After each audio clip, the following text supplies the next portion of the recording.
All right, all right. How is everyone? How is everyone? I hope everyone is doing well. Thank you so much to A Good already joined us. Thank you so much. Mm, I appreciate it. Appreciate it. We should be live on Instagram too. I've been trying to work with that, make sure I'm there as well. We should be. okay. So we'll see. We'll see. Me and technology sometimes. So we got triple A in the house. Miss Auntie Anita, my favorite Hello. auntie. How you doing? Okay. I'm good. I'm good. I'm hoping some folks from my platform will meet us here. I had talked to a couple people earlier and told them about tonight. So hopefully they'll meet us over here. Okay. Okay. We are going to be discussing some of your work there. You've been doing Hmm. some great work there. Great work. So everyone else who's in the chat, I see a few people in here. Make sure you guys say hello so we can acknowledge you. And make sure you hit the like button. Anyone who's going to watch this in the future, make sure that you hit the like Hmm. button, hit the share button, and all that. So yeah, we'll get into it. So everything is good in your world, huh? I know you're taking a break. Huh? You're Yeah, taking a break. yeah. I will be taking a break for about 6 weeks. Um, I am running very low creatively. So when that happens, that's how I know it's time to pull back, take a break from social media, YouTube. These platforms are draining.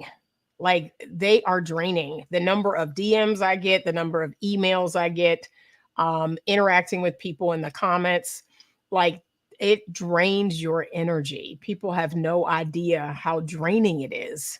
Mm. It's a lot. So I'm going to pull back, take a much deserved break, work on some other projects, and then I will be back as I always am. Well, you have been putting in a lot of work, so it Yeah. seems like every time I click on, it's like, oh, she just dropped a new video. I'm like, man, again, Yep. God, dog. I feel like such a slacker. So, hello, Miss New York Chocolate, and to everyone else, to all the other people who are Okay. watching, hello. Hmm. All right, so we're going to talk about emotional maturity, and we're going to Hmm. play some videos that you clipped up. And I'm glad that you clipped them up because Okay. I didn't want to do it, but I was going to do it. But we're going to introduce you guys who have not heard of her to Miss Erin Bird, who I think is doing some great work. I can't find any information about her. I looked on Yeah. LinkedIn. I looked around. I don't know what her credentials are or whatever. Mm. I know some people are all into that, Yeah. but she does put her where she gets her information from out there. So we're going to start off with a couple of videos, Yep. get us laughing and stuff, and then want to get into the videos that you dropped. So the Hmm. first one is I want to know about your thoughts about this, and to everyone out there who in virtual land there, what are your thoughts about this lady's level of emotional maturity? All right, here we go.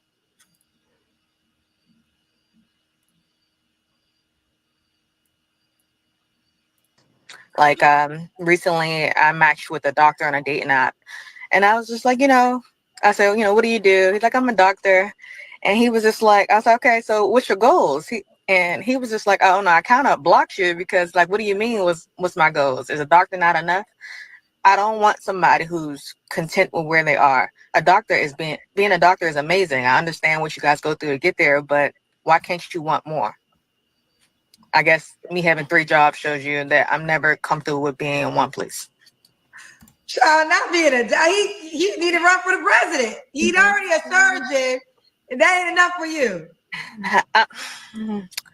It's not a money thing more, so I guess it's an ambition thing.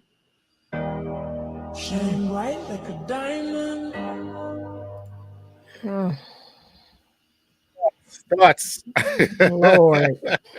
Mm-mm-mm. Oh no, your thoughts there. Listen, it's not enough. Chris Rock, I love Chris Rock. I think some of the Mm. stuff he's always said was just so amazing. He said that after Obama left the White House, Michelle was like, "All right, now, what's your Yep. plans?" Yep. Yep. Listen, you Mhm. are a doctor, and that's not good enough. You got to be kidding me. Yeah. These people. What can we say? What can we say? Like, come on. Yeah. Some women make it really easy to not deal with them. They really do. So I appreciate her being so candid because it's easy to leave her alone. Yeah, yeah. Now I gotta think that she's really just kind of doing that because she knows. Tell me if I'm wrong, but because she knows she's difficult, she knows she's not a Mm, catch, and therefore, if I make these super high standards, will ever meet him. I mean, you're a doctor, and yeah. I didn't see the whole thing there, but apparently, he's maybe a surgeon. Like, and that's not you're not ambitious enough. You only got one job. Right. Oh my gosh. It's rough. It is rough out 10 years of here. 10 years of med school is not showing It's you not enough. is that you're not dedicated enough. You're not driven enough. You only got one job. You only work in one hospital. You sleep for 8 hours a day. What? Yep. It's weird. It's so weird. It is absolutely weird where we find ourselves. Like, and I mean, Kendra G, we know her platform. I don't know where these people come from. Like, I've watched her show maybe 3 or 4 times, and I'm like, where are you getting these people? But these people are real. They exist. There are women on there that have 6 and 7 children by 6 and 7 men. And, they have a standard. There was a woman on there who had a baby 3 months ago, and she's looking for a man. It's like, where are you getting these people? I saw in Cringy Dream 3 different episodes, that I saw, where they were looking for men, and there was a dude in the background making sandwiches. They had just made love. Yeah. To put it politely. Yeah. They're looking, and you got to do it in the house. Yeah. That is insane. So these people are clearly real. Like, wow, it's crazy. Oh, Lord. Let me greet some more people here. Miles, hello. Thank you so much. I appreciate the brothers always joining. Brianna, Quine, hello. Let's see. Yeah, Miles says, wow. Yeah, it's crazy. Yep, let's jump right in. Chris, hello. So many things to be said, girl. Bye. Yeah, listen, man. If that's just crazy. Yep. Her 3 jobs don't equate to his education, hard work, and money. Please, yeah, he's not driven enough. That's what she said. It's not about the money. It's about drive, ambition. Okay. I mean, can you literally get more ambitious than a doctor? Maybe if he was an astrophysicist too. Right. As a side gig, maybe he should become an astrophysicist. Maybe doctors aren't all that. Okay. She has 3 jobs. How long does one do that? Yeah, crazy. What's her profession? 3 jobs doing what? Who knows? Who knows? Yeah, probably. What's that? Esthetician or right. Whatever they do. Yep. Yeah, nail tech. Yeah, nail techs. Nail tech, esthetician. Yeah. Lord. So we're not going to say anything about her not being all that. No, well, she wasn't all that. She wasn't all no, but that's where we are. That's where we are. People do not have good self-awareness. They cannot say, okay, I'm a 4 or a 5 all day. All right, so we got one more video, then we'll get to Auntie Anita's here. Yep. And all right, let's see.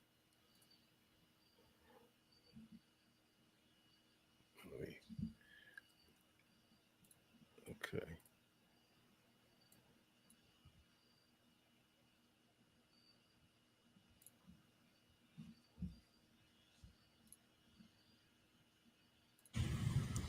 So I had to make a TikTok about this, y'all. Me and my girlfriend went out last night for drinks at a bar in Dallas. And I just want to say, like, what happened? What happened with the chivalry? You see that bar? You see the bar full of men sitting down, literally just watching women in heels stand up. Like, what happened to the men? Like, I'm so not used to this, and I never will be. Branches around Strickland. Slams it in. Sorry about that. Thoughts. What are your thoughts about that? Goes to a bar, nobody's buying drinks. They're all just watching the game. They're actually literally watching the game. Who goes to a bar to watch a game?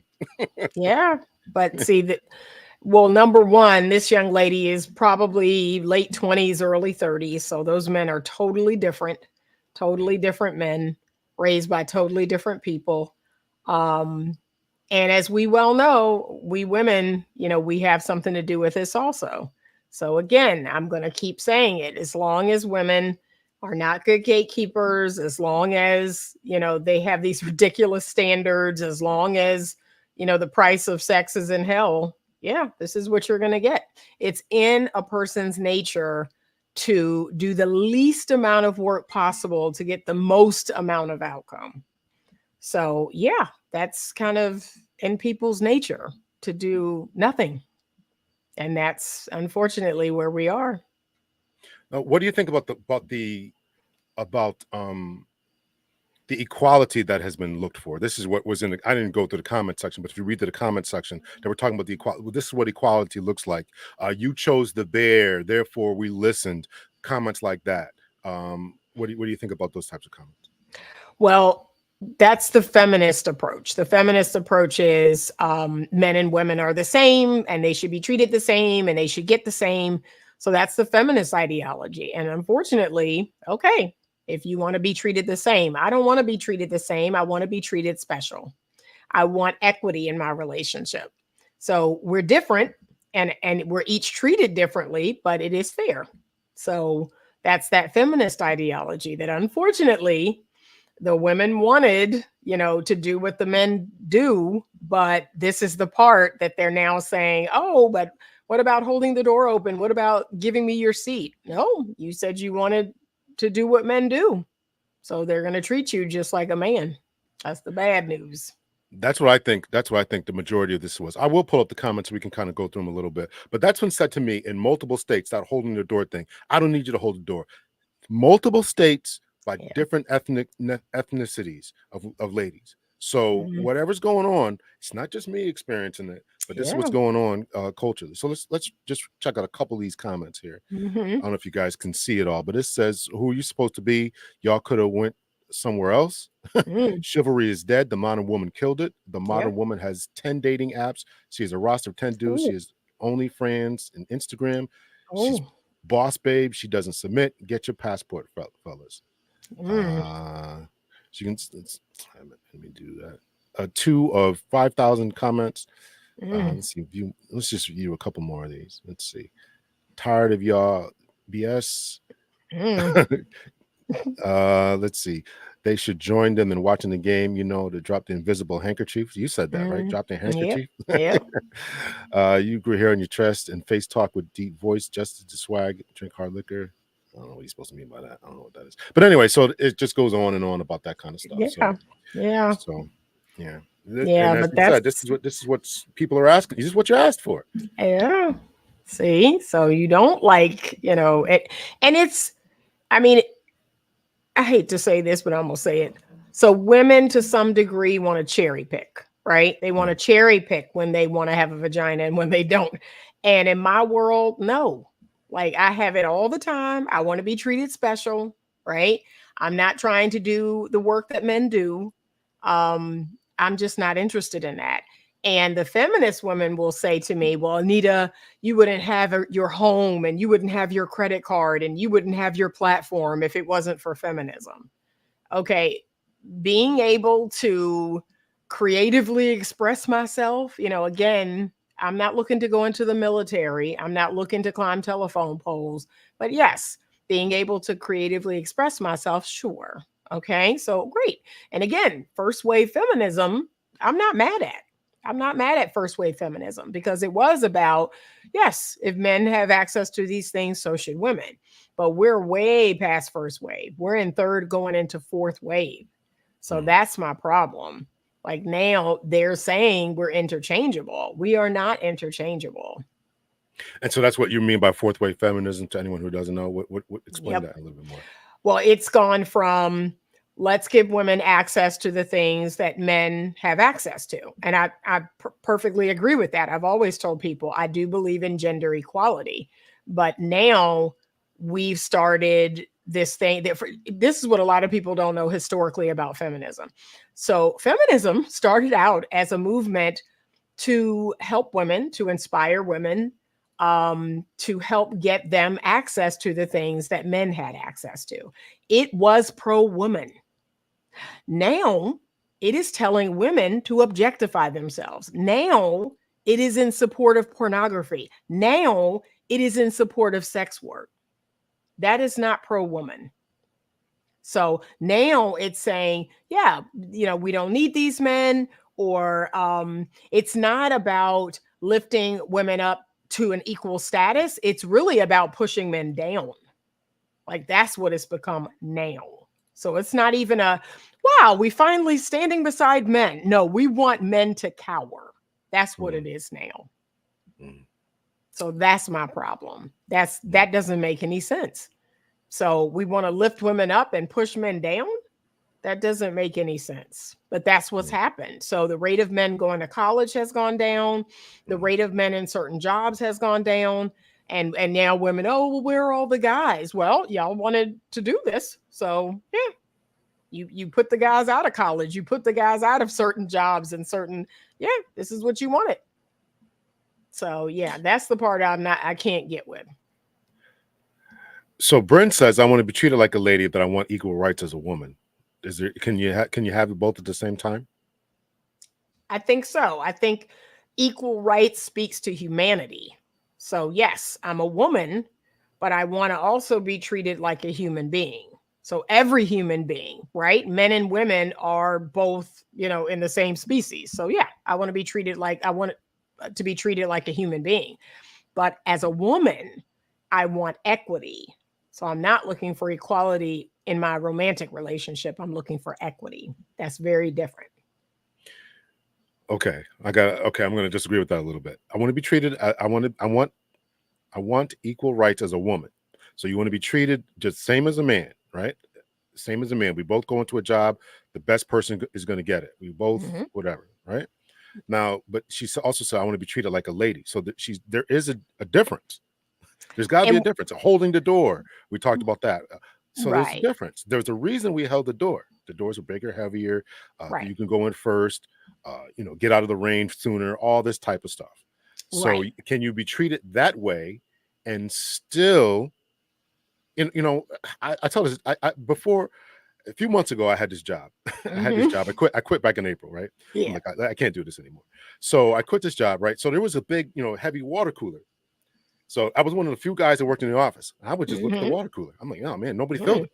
And I intentionally didn't take my big muscular self, I'm not that, and put the big jug on top of it. I intentionally wouldn't do it unless I was thirsty. Right. So we're all in here getting the same amount of money. Why do I have to do that? Right. Well, I'm going to say this. Again, let's say I was you, and let's say there were no women in there. I would lift it for the other men. So the things I do are for other people. It's not a male or female thing. I would hold the door open for a man. I've paid for guy friends' meals. There is a way, in my opinion, to act toward another human being. And it's not about gender. It's about, this is another human being. So I would have no problem if the office was filled with women, and let's say I happen to be the strongest woman in there. Yeah, I would lift it and I would put it on there for the other people in the office. Or if I was a man and it was filled with men, I would say, hey, I'm going to change the water in the water cooler, and I would lift it and I would put it on the water cooler. To me, that's what makes you a decent human being. Like, be a good human being. So that's what I want us to get back to. We're losing our empathy. We're losing our compassion for one another. And that is a problem. That's what ran me off the internet earlier this year, is people and their comments and how cold and callous life was getting. I was like, I don't want any parts of this. I don't need it that bad. I don't need the platform that bad. If people are just hating each other, like, I don't need to do this. And I went about my business for about 2 months, and some people reached out through email and wanted to know what was going on. And I was like, I will not be poisoned by you all. Like, I'm a pretty compassionate, pretty empathetic person, and I don't want to lose that. So that, to me, is what we're losing. We're losing our humanity. That's weird to me. Because like I said, I paid for plenty of guys' meals and done favors for plenty of guys that are not my man. I'm like, yeah, you need help? Yeah, no problem. You need to go get a ride to the airport or whatever you need. Yeah, no problem. To me, that's just what comes along with just being a good person. So that's the part that I'm lost. I'm lost about that one. Okay.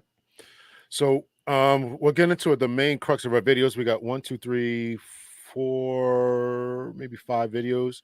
And so this lady is Miss Erin Bird. Again, I don't know her credentials. I looked for them, I couldn't find them. But I like a number of her videos. Yep. And I introduced Miss Auntie Anita there to her, Yeah. and she has so nicely cut them up and put them on her IG page. So we're going to go through these, and I want to know your opinion out there in virtual land. And first, but before I do that, just give us your you've been doing a series. Talk about your series that you've been doing. Talk about emotional maturity and all that. So I am ending the series tomorrow. So there'll be a video that'll drop tonight, and then tomorrow the last video will drop. I felt the need to talk about this in our community. And when I say our community, I really mean women.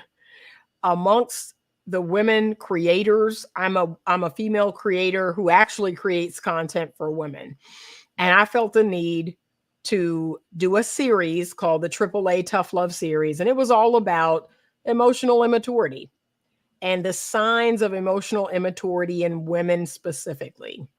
Because one thing that I have seen throughout my life, but here recently, we've seen a lot of high profile people, so famous people. We've seen a lot of going on Instagram Live. We've seen a lot of going on YouTube Live and having these very public meltdowns.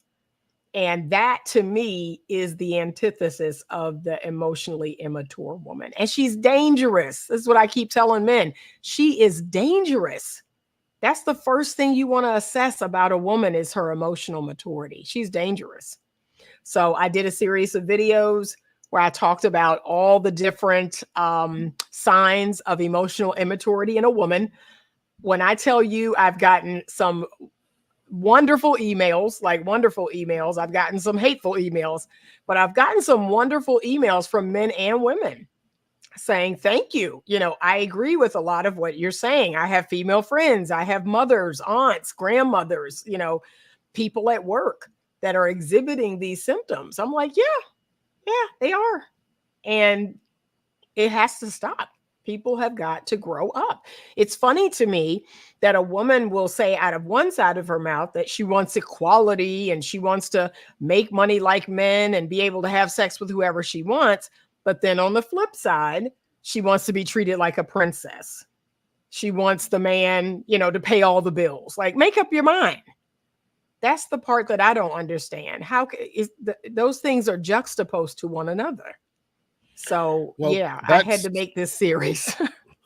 So and listen, I agree, and I think that those two are juxtaposed. I think that there is a difference. There is something that's going on there, and I don't think that is realized all the time. And let me just answer New York's question here, Dr. Big. So just because you're the only man, why wouldn't you put the jug up? Okay.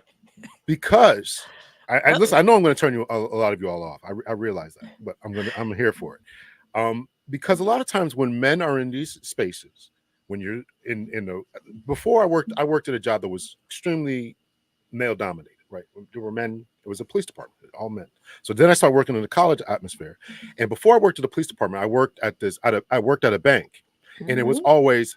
And I was a young guy. Well, I was one of a young guy. It was a couple of us that were like 18, 19 years old. But they would always send us guys down to the downstairs to go get the big, heavy print paper and bring that upstairs. Well, wait a minute.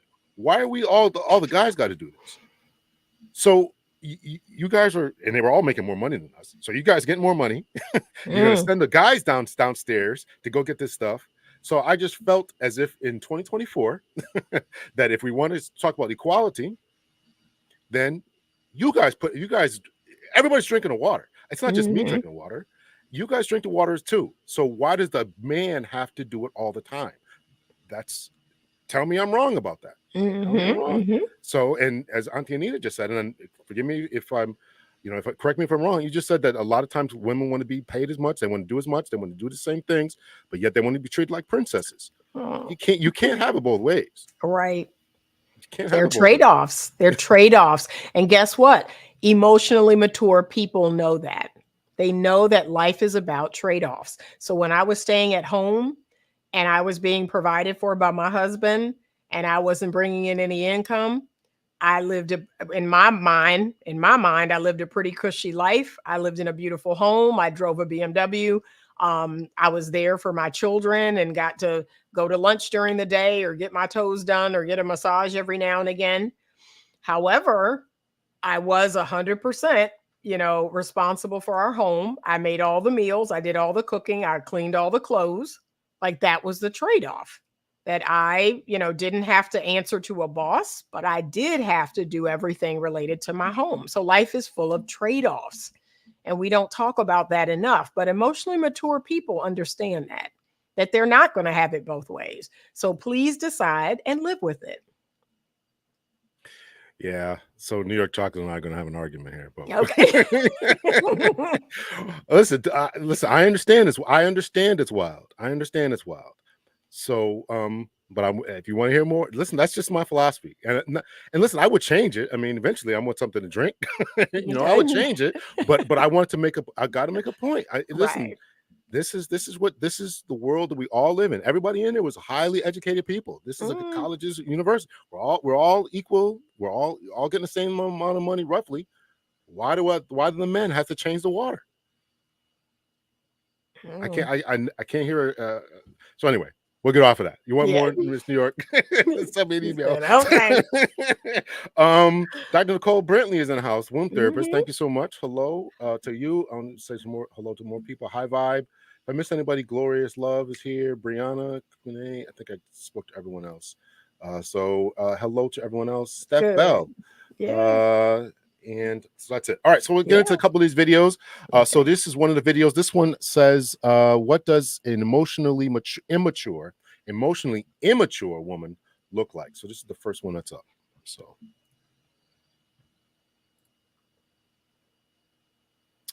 hold on. I always got to get the sound here. Emotional maturity. One definition is having the ability to deal with reality. Mature people have a mastery of their emotions, knowledge of their own limitations, and a high level of resilience. In my opinion, I think being mature means doing things you don't want to do and doing them without complaint as part of your obligations toward other people. Mature women establish meaningful connections with the world and with other people, and they do their best to honor those connections. Immature women, on the other hand, feel obligated to no one because they see themselves existing as an island instead of existing within a web of relationships. They don't consider how their actions will affect the people around them. There are no good statistics that measure the maturity of women, but we do have other statistics that may apply to this subject. We know that women are putting off marriage until the average age of 29 in order to enjoy life in their 20s. We know that women are initiating 70 to 80% of divorces. We also know that nearly half of all babies born in the U.S. are born to unwed mothers, and that the birth rate is well below replacement in Western countries, which indicates women are having fewer children or none at all. I believe that the cause behind our new reality is that there's a severe lack of the mature feminine found within our society, and that the women who have ascended the ladders of power and are now in charge of our institutions think like children. Depending on how immature a woman is, she will likely display some or all of the following characteristics: lack of self-reflection, chronically self-absorbed, always putting herself first, lacking empathy and remorse, impulsivity, failure to learn from past mistakes, refusal to do any emotional work, and denying or distorting reality. If a woman is extremely immature, she may alter her perception of reality in order to validate her own self-image. These traits cause the people around her to feel uncomfortable, confused, and totally disregarded. This makes it difficult for people to maintain relationships with women who are immature. The lack of the mature feminine can be seen in the dynamics of female-dominated institutions and workplaces. Women seem to hate each other just for existing, and they can be ruthless. If all women developed their mature feminine, they would actually feel happy when good things happen to other women because they would have empathy. They would spend more time concerned with their own contributions to an organization than trying to sabotage each other. Within all-female environments, the lack of maturity causes women to behave like petulant children instead of wise, supportive adults, because immaturity breeds toxicity. In 2009, an article was published by the Daily Mail detailing the failed social experiment of a woman named Samantha Brick, who was the CEO of a television production company. In 2005, she invested all of her resources into starting her own company and personally selected an all-female staff in an effort to create a working environment of utopian sisterhood, free from the hubris of men. Unfortunately, within the first few weeks, the women divided themselves into different cliques and soon began sabotaging and backstabbing each other. The women were more concerned with turning their workplace into a fashion show than actually getting any work done. They would spread vicious rumors, steal personal items from each other, and fight like 5-year-old children. After 2 years of starting her own company, Samantha Brick went bankrupt and lost everything. Like ingrown women. All right, give us your thoughts. She said a lot there to digest, but tell us your thoughts about that. But it is the truth. There's truth in that. And there was a show. I'm gonna see if I can find it. There was a show. Oh my gosh. And it was okay. Yes, it was called Why the Last Man. There was a show that I loved. I loved everything about the show. It's called Why the Last Man. It got canceled after the second season. It showed what would happen to our world if all men were eradicated from Earth. There was one man, one Y chromosome man who did not die in this event, and he was the son of the female president. And when I tell you, these women, I found that show fascinating because I was like, exactly. They keep trying to sell us that if women were in charge, the world would be so utopian and so, kumbaya. Them women were killing each other. They were undercutting each other. I mean, it was complete chaos. It was complete chaos. I was like, exactly. That's exactly what would happen. We have to have the balance of that Y chromosome. We do not function well on our own because there's no logic. There's no rationale. There's nothing but feelings. There's nothing but emotion. There's nothing but illogical, irrational, delusional thinking. Like, we must have balance. So if y'all get a chance to, there's only 2 seasons out of that show. It's called Why the Last Man. And that is the truth. Like, when I was just praying for them to bring that show back because I was like, this is exactly what is going to happen. And it could have been some feminists that shut that show down because they were like, don't show the truth. Don't tell people what we would do. That was a really good show, though. But yeah. I have to look at that. Why the last man? That's a great show. Yep. All right. And it's going to tell you the real truth. What the world would be like if there was no men. Now, Aaron Bird started off this. So you obviously agree with the research that, or whatever she's quoting there, saying that this is a problem, that there's a certain level of immaturity, and she talked about empathy as well. So you agree with all that language that she was putting forth there. It is.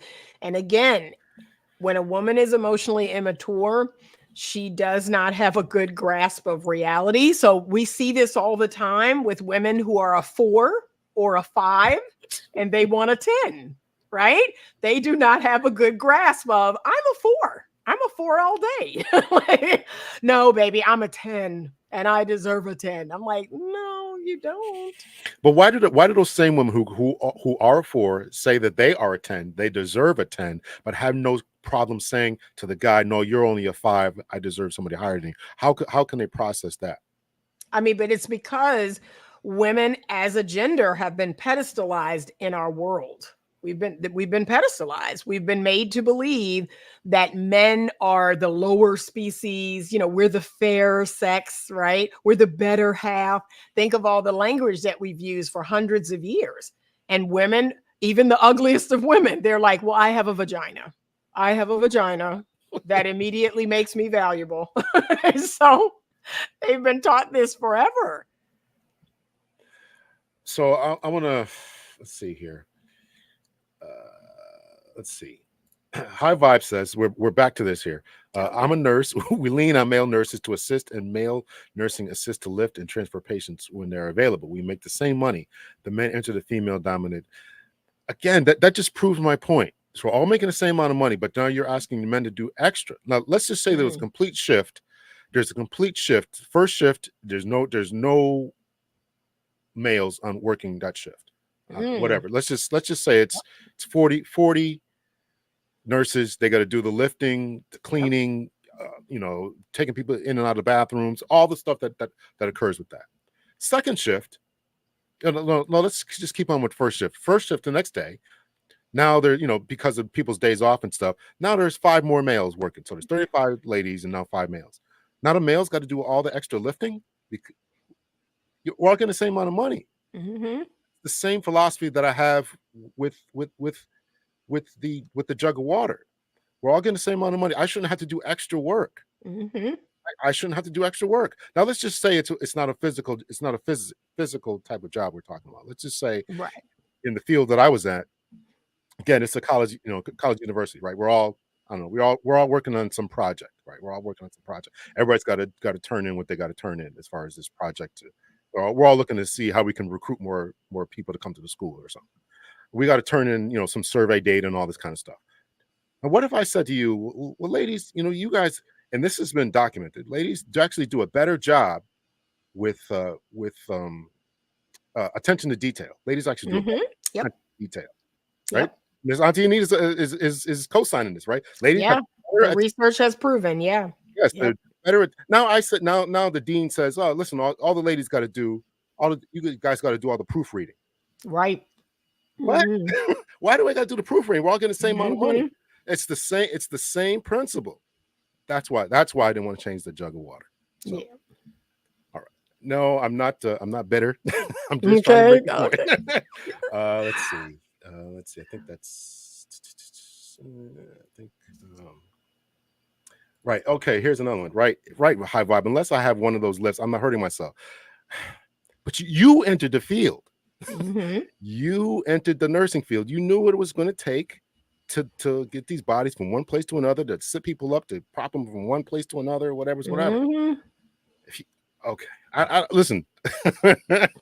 This is what it is. You wanted to enter the workplace. This is what entering the workplace is. Mm-hmm. All right. Let's see. I definitely believe the workplace needs to be a balance of women. Some of the workplaces. Okay, I think that's it. All right, next video. Same type of thing here. This one says, "Can you take accountability?" One of the biggest indicators of immaturity in women is their failure to take accountability for what they do. Mm-hmm. In order to be accountable for your actions, you must examine your circumstances and figure out what role you play whenever there is an undesirable outcome. Instead of making a list of people to blame, you should focus on owning your mistakes. It's important to acknowledge the mistakes you make that contribute to your problem or cause problems for other people. The reason for this is that you can't control what other people do, but you can control what you do. To be mature, you must be honest with yourself and value criticism from other people in order to establish the truth. The truth is everything. You also must value the feelings and well-being of those around you. Immature women are unable to process criticism because it contradicts with their self-image as people who rarely or never make mistakes. They may have no problems criticizing other people, but they can't accept any feedback that brings their imperfections to light. They may use rationalizations and defensiveness to avoid receiving any truthful information about themselves. They may feel attacked or blamed. However, this is the wrong way to look at criticism. In truth, criticism is your friend. You must expect that the people in your life, including you, are going to make mistakes. Sometimes people have an error in judgment. Sometimes there are unintended consequences of our actions that we don't foresee. The ability to view criticism as something that makes you smarter and better will allow you to listen to it without getting offended. In turn, you as a person should be forgiving of those around you because you understand that nobody is perfect. An immature woman will show signs of having an entitled mentality. She will feel deserving of things that she did not earn. Entitled people tend to have difficulty grasping the concept of sacrifice and give and take in situations. They don't understand that there are always trade-offs in life. They believe they can have everything they want at all times without giving anything up. And this can lead to conflict in relationships because relationships require compromise in order to function. Entitlement can also cause a woman to lack appreciation for the people in her life, and this can result in her lacking gratitude, which leads to a waste of resources. One of the biggest indicators of immaturity in I like the part where she talked about entitlement, but I don't want to hear your thoughts. Okay, so here's a short list of the traits of an emotionally immature woman. She would rather be liked than respected. She cannot be accountable or responsible. She struggles to take criticism or complaints. She is entitled. She is insecure and filled with shame. She follows instead of leads. She is underdeveloped in her personality or intellectually. She is not self-disciplined. She does not have self-control. She is undisciplined financially. She makes the same mistakes over and over again. Doesn't learn lessons from past mistakes. She struggles to have healthy relationships, romantic or otherwise. She needs to be in control to feel safe. She lacks empathy and compassion for others. So that's the list for my phone. I use that list to create all of those videos. But we are seeing this more and more, and I have my thoughts about it, and I'm always looking at research and trying to be a part of research teams to see if we can get some like hardcore research.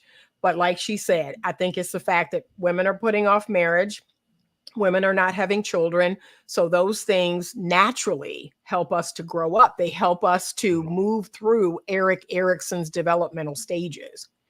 But what we see now is this extended adolescence, right? Where people at 30 are telling me, oh, I'm too young to be a mom. What? Like, I had a 37-year-old woman tell me that.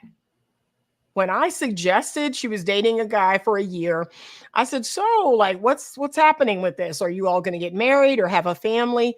Well, I'm too young for that. 37? Like I almost fell out of my chair. But this is what people believe.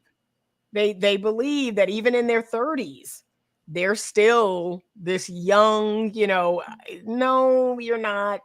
No, but that's the level of emotional immaturity that a lot of people have. So, yeah, it's a thing, but I often tell women, so, my mom was 24 years old. She had been married for 5 years and she had 2 children. I waited until I was 30 and had my first child at 31. And I mean, that darn near drove my mother to an early grave. She's like, what are you doing? Why aren't you having any children? But now we're seeing people 35, 40. So we're waylaying the things that would cause us to mature. Think about it. People are not leaving their parents' homes. People are not working full time. Right now, the new research is showing that there's a percentage of people that are underemployed. So even though they're over the age of 21, they work 15 hours a week, 20 hours a week. So that's a problem. But all of these things are causing this, mass emotional immaturity. I like that. Mass emotional immaturity. Yep. Chris is asking me a question. Having been in a male-dominated industry, did you treat your sister officers equally? That is a problem within male-dominated spaces. Construction work, police officers, firefighters, the military. I would even say EMS workers, Mhm. because you got to they save all the lifting of heavy stuff, people, bricks for those for the men. And Mhm. so listen, there were some times we got into the mix, Mhm. and the ladies were in there with us, and they handled themselves fine. And then sometimes there were some ladies who were like, oh, listen, go guard the car. We'll take we'll take care of Right. this. But yeah, that is that. I mean, listen, I'm going to be honest with you. That's an issue. It's an issue. I'm not It going to pretend it. is. I'm not going to pretend it's not. It's an Yep. issue. And Yep. you get any of those different workers, construction, firefighters, police, corrections, any of these really, really male dominant space, we got to go hands on, Mhm. a lot of physical stuff. They'll tell you. They'll tell you. Yep. There's some people that, and listen, there's some guys that want to work with either. Sometimes you Yeah. tell the guys, hey, listen, you go stand by the car, man. Just Yeah. Yeah. we'll Yep. got this. But it's an issue. Okay. Yeah. So Miles is saying women dominate the corporate environment. Men in leadership roles are fewer these days. Yeah. Thinking Yep. of doing a reaction to Jordan Peterson, I saw Mhm. him. I saw him talking about this and the dilemma it's having for women in these corporate spaces Right. because they can't. They want more. They want more. A guy who's Yeah. taller, more Yeah. dominant, et cetera, et cetera, et cetera. Yeah. And they can't find them. Yeah. That's part of the trade-off.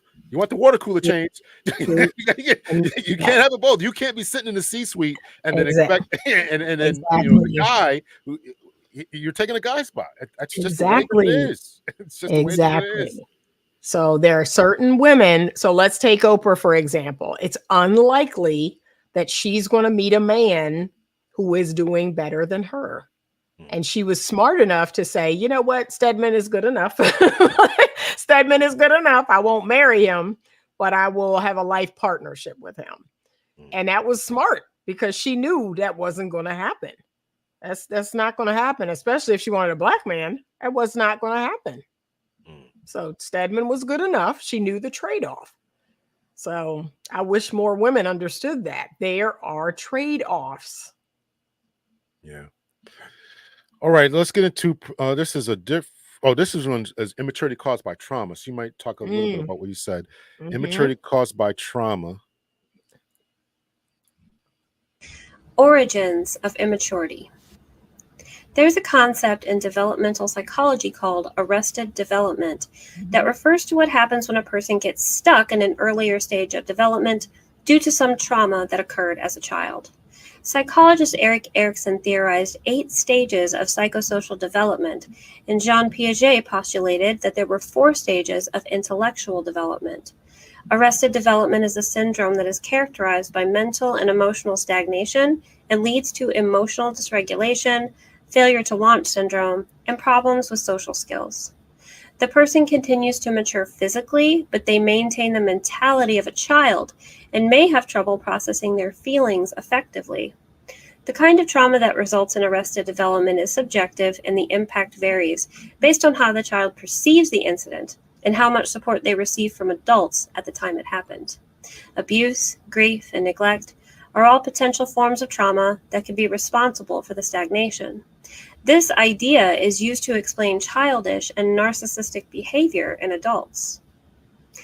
The meaning of trauma is defined as a distressing or dangerous event that results in some form of harm and is tied to how a person responds to that event.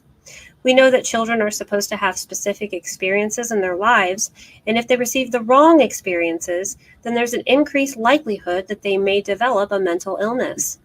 The trouble is trying to identify which experiences are harmful and which are necessary for their psychosocial development. Trauma can be physical, such as abuse or a car accident, but it can also be emotional, such as the prolonged illness of a parent or moving to a new school. Because a person's internal processes are involved as a reaction to an event, and everyone processes reality differently, unfortunately, there's no way to measure the extent or direct consequences of a specific traumatic experience because all trauma is relative. Origins of immaturity. What are your thoughts about that? Origins of immaturity. They got a lot going on. Psychosocial development, Right. lack of processing things correctly. Yeah, I was looking for the study. There was a study done, and I was looking for it. And it was, I'm trying to think if it was Dr. Allen, where she talked about when a woman has a child before her prefrontal cortex is developed, it is matured, that can cause arrested development. So women young girls who have children as young as 13, 14, 15, that's when their development gets arrested. So they are kind of stuck. They're stuck at that age, you know, for the eternity of their life, unless they're actively doing things to move through those stages. But I see that a lot. I can tell, and I've with 95% accuracy, I've been able to determine if a woman had her child before 21. I can do it in the therapy office. I can do it in a workplace. I can tell, because it's like the woman is stuck in that 15, 16, 17-year-old mindset. So she may be 40, but her mind is stuck in that, whatever age she had her child, she is stuck emotionally. So I see that a lot. And I've had some new clients come into my office where they actually want to address it. They're noticing, like, yeah, my relationships are horrible. I'm emotionally dysregulated all the time. I know it's got something to do with, emotional immaturity. And I was like, yeah, it is. I said, but it's something that you can learn and grow in. But I want you to be very conscious about doing that. Now, when you talk about, give us from your, I know we listen to Aaron Bird. What does it look like from you? What you've seen, emotional immaturity? Is it the dress, the talk, their inability to keep jobs? What does it look like? All of it. And the number one thing I see over and over is women not learning from their mistakes. Right? So when you see a woman who has multiple children by multiple men, that is the height of emotional immaturity. They keep doing the same dumb thing over and over and over again. And they don't put puzzle pieces together. They don't add 1 + 1 = 2. Okay. Like, it really is that simple. Wow. I got with this guy. He was a street guy. This is how women describe him. Well, the street guy. And so I had a kid by him. And of course, he wound up getting in trouble. He went off to jail.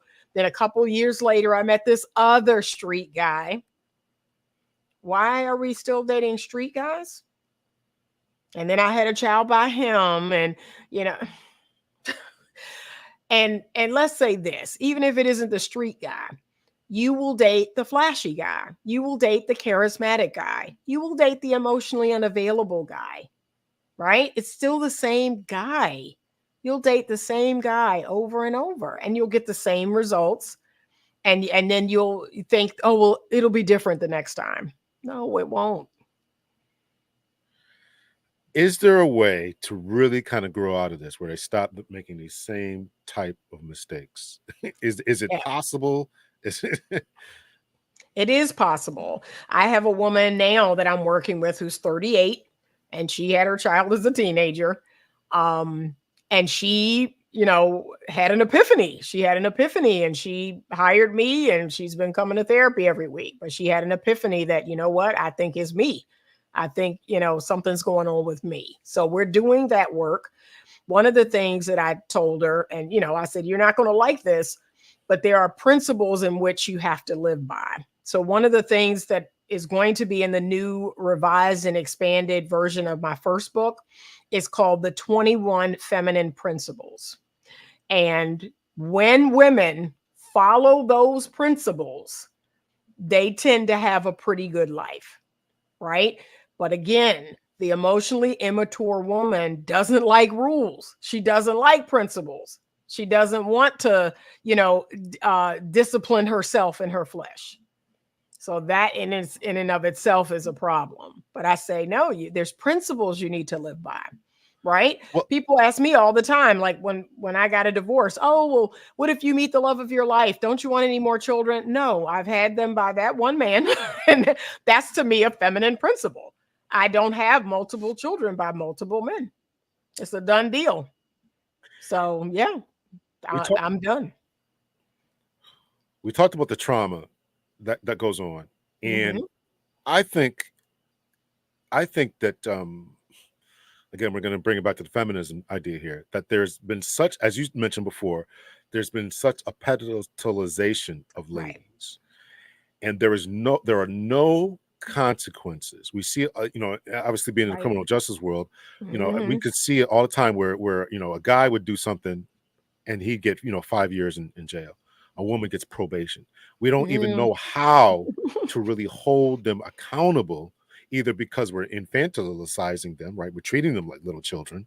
They're acting like little children. We don't have the mechanisms in place socially, criminal justice wise, etc., to really hold them responsible, right? Even in school, we talk about Glorious Love. I'm going to get to her comment in a second here, but the Generation X type of thing, right? Where, when I was being raised, right, they always taught us don't hit girls, Right. and that goes into your mind, like, I can't hit the girls, but she's beating me up.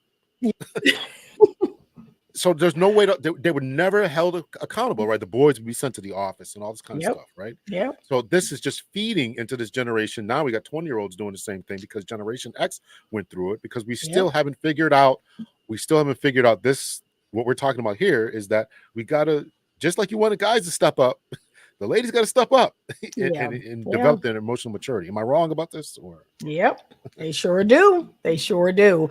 And I want to see everybody, grow up and become adults and be the bigger person. I want to see everybody become emotionally mature. I think that is what our children need.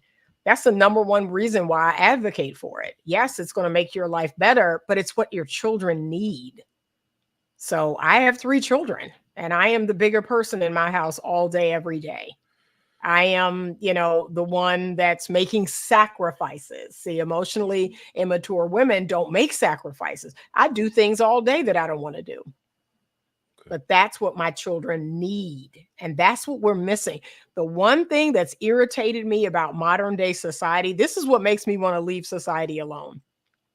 When the most vulnerable people in our society are no longer protected, I'm good. Like, I'm good. Right? We used to all agree that children were the most vulnerable people in our society. We did everything in our power to protect children. Now you got 9-year-olds at the Diddy party. What in the entire hell? See, that is what makes me want to just leave society alone. That's sick. So somebody's complicit, because a 9-year-old ain't got no license. A 9-year-old ain't got no job. How is the 9-year-old getting to the Diddy party? How is the 12-year-old and the 13-year-old getting to the Diddy party? Somebody is complicit. A lot of people, because nobody told. Yeah. A lot of people. Sick. Yeah. Let's talk about this. Glorious Love's a comment here. Could be one of the reasons why we see so many Gen X women who are competing with their daughters with the way that they dress, act, etc. Yeah. I mean, but those women are emotionally immature, right? I don't compete with my 21-year-old daughter. She's 21. I will never be 21 again. I will never have that body again. I'm proud of who I am. I'm proud of the woman that I am. But now here's what I will do. I will guide and direct her in her maiden journey, because I am no longer the maiden. I have transitioned from the maiden to the vixen, to the huntress, to the mystic, to the queen, to the mother, to the sage, right? I am a sage woman now. So I'm going to guide and direct her in her maidenhood, but I'm not that woman. No. Nope. And I guarantee a lot of people who watch this don't know what you're talking about or whatever. Yeah.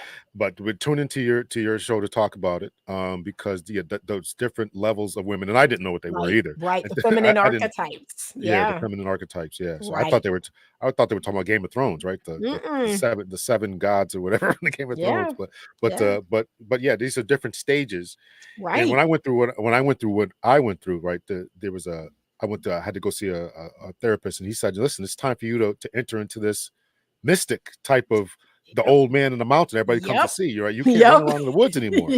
So you got to enter that, and that's right. And that's difficult. That's difficult to enter that, because you still want to be seen as, I don't even know what was that other state, the vixen. These Yeah. ladies still want to be vixens, right? They're Right. 50 years old, Right. 50 or 60 years old, still want to be vixens. Right. They don't want to be memas anymore, right? They don't want to be Yeah. memas.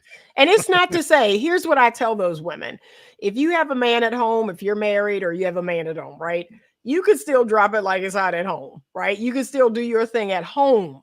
But for you to present that way to the world, that's totally different. I still drop it like it's hot, but I would never present myself to the world that way. That era is over, right? I grew up in the Freaknik era. So that day is done. That day is done. I have memories, and y'all, I wasn't freaking now. I was videotaping. I wasn't freaking, but I was doing a lot of videotaping back then. That's what I was doing. Trying to keep up with my friends. Yeah, I was doing a lot of videotaping. And look, y'all, that's when they had the little handheld, the bigger handheld camera. That's what I would carry around with the little tape in it. Yeah, I was videotaping, y'all. But yeah, I would never present that way anymore. That day is gone. That day is gone. It's a memory. It's a fun memory, but it's a memory. I don't want to do that stuff anymore. So that's emotional maturity.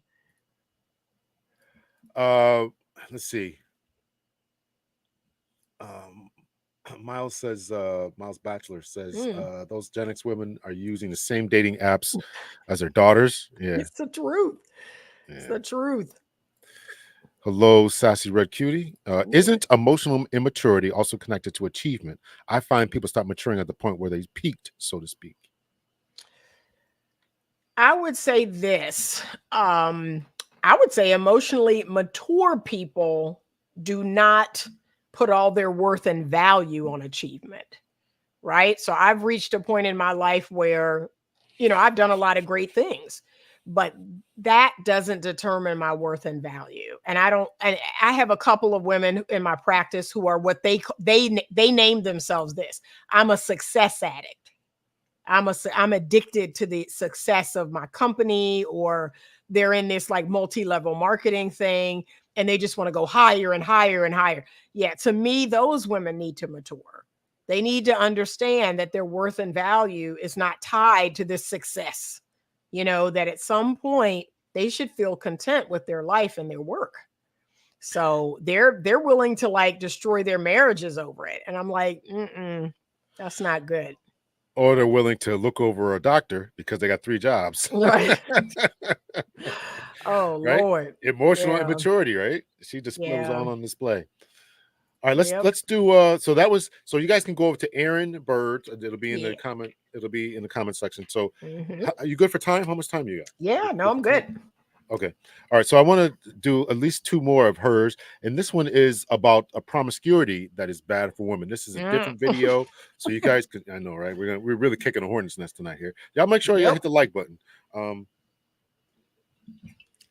So promiscuity, bad for women. She's got a different shirt on, so we know it's a different video. So here we go. Led to the rise of rampant promiscuity. I think promiscuity is bad for both men and women, but especially for women. I see videos on my feed all the time of young women who are crying in their cars, bawling because they slept with a man whose only intention was to pump and dump them. This idea that women should pursue sex and promiscuity the way that men do is very harmful for them. In the sexual marketplace, women lose value little by little as they age and accumulate more lovers. I don't like that this is true, but men are the ones who determine what makes women valuable because they are the ones who are primarily attracted to women, similar to how women get to decide what makes men valuable. Having a child is one thing a woman can do that actually increases her value, because even though she may reach an age where she is not as desirable to men as she once was, every child values their mother. Having a child causes a woman's value to decrease on the sexual marketplace and is bad for her if she's looking to date new men. But it does increase her overall value to the world and to the father of the baby as long as they are willing to commit to each other. All mothers are extremely important to their children, and it's almost impossible to break the bond between mother and child. Grandmothers are also highly valued by their children and grandchildren as matriarchs. Without having any children, women will continually lose value outside of their employment, and no matter what career a woman has, it doesn't compare to the significance she has as a mother. An employer will lay you off without thinking twice, but your child will always need you. However, if a woman spends her fertile years being promiscuous with promiscuous men, her only option may be to have a child out of wedlock or not at all. According to a study by Morgan Stanley, 45% of women ages 25 to 44 will be single and childless by the year 2030. Due to this depraved ideology, women will find that their lives are meaningless at the point when it's too late to have children. This is going to be a serious wake-up call for them. The large number of promiscuous women in society is also making it difficult for eligible men to commit to one woman, and even if he may want children, the paternal instinct in men isn't as strong as the maternal instinct is in women. Men who would have otherwise been married 60 years ago, because that was the only way to achieve sexual access, now lack the motivation to pursue commitment with one woman because sex is so readily available for them. We're approaching a time in which the past is going to be better than the present, much like how people who lived in Europe during the Middle Ages had to acknowledge that life was better before the fall of Rome. To be fair, women are not the only ones being promiscuous. Plenty of men who have the option to engage in hookup culture do so without any qualms. It is in men's best interest to change sexual norms and return to traditional expectations surrounding sex, such as waiting until marriage and practicing monogamy, because these things preserve women's value. And yet, I've never heard a red pill man who is critical of feminism say that he would be willing to forego hookup culture, which was directly gifted to men by the second wave feminism movement. Instead, they make videos lamenting that there are no more young virgin women to marry, as they themselves actively pursue one-night stands, thinking the math is going to somehow work out in their favor. Gee, I wonder why women aren't virgins anymore. Led to the rise of rampant. So this is one of the reasons that I did the last video that I released about it wasn't the last one or one of the last ones that I released about men teaching your boys not to be predators, because you can't run through everyone and then complain that there's nobody to marry. So that was one of the reasons, and somebody had asked me the question. So I absolutely agree with that. I do think she might not have heard this statement, but I do think a lot of red pill men would be willing to do that, would be willing to give up this hookup culture if they could get the type of women that they would want. I think that that's a fair and accurate statement on my part. I haven't interviewed them all. I don't know, but I'm just guessing that. I think you're on mute there. There you go. Sorry about that. But yes, it goes back to trade-offs, right? So if we want to have free and abundant sex, the trade-off is we may not have any virgins. Like, it goes back to trade-offs. So that's what I don't understand, why people don't get that. Life is about trade-offs. So either men want, abundant free sex from women they barely know, or they want virtuous women.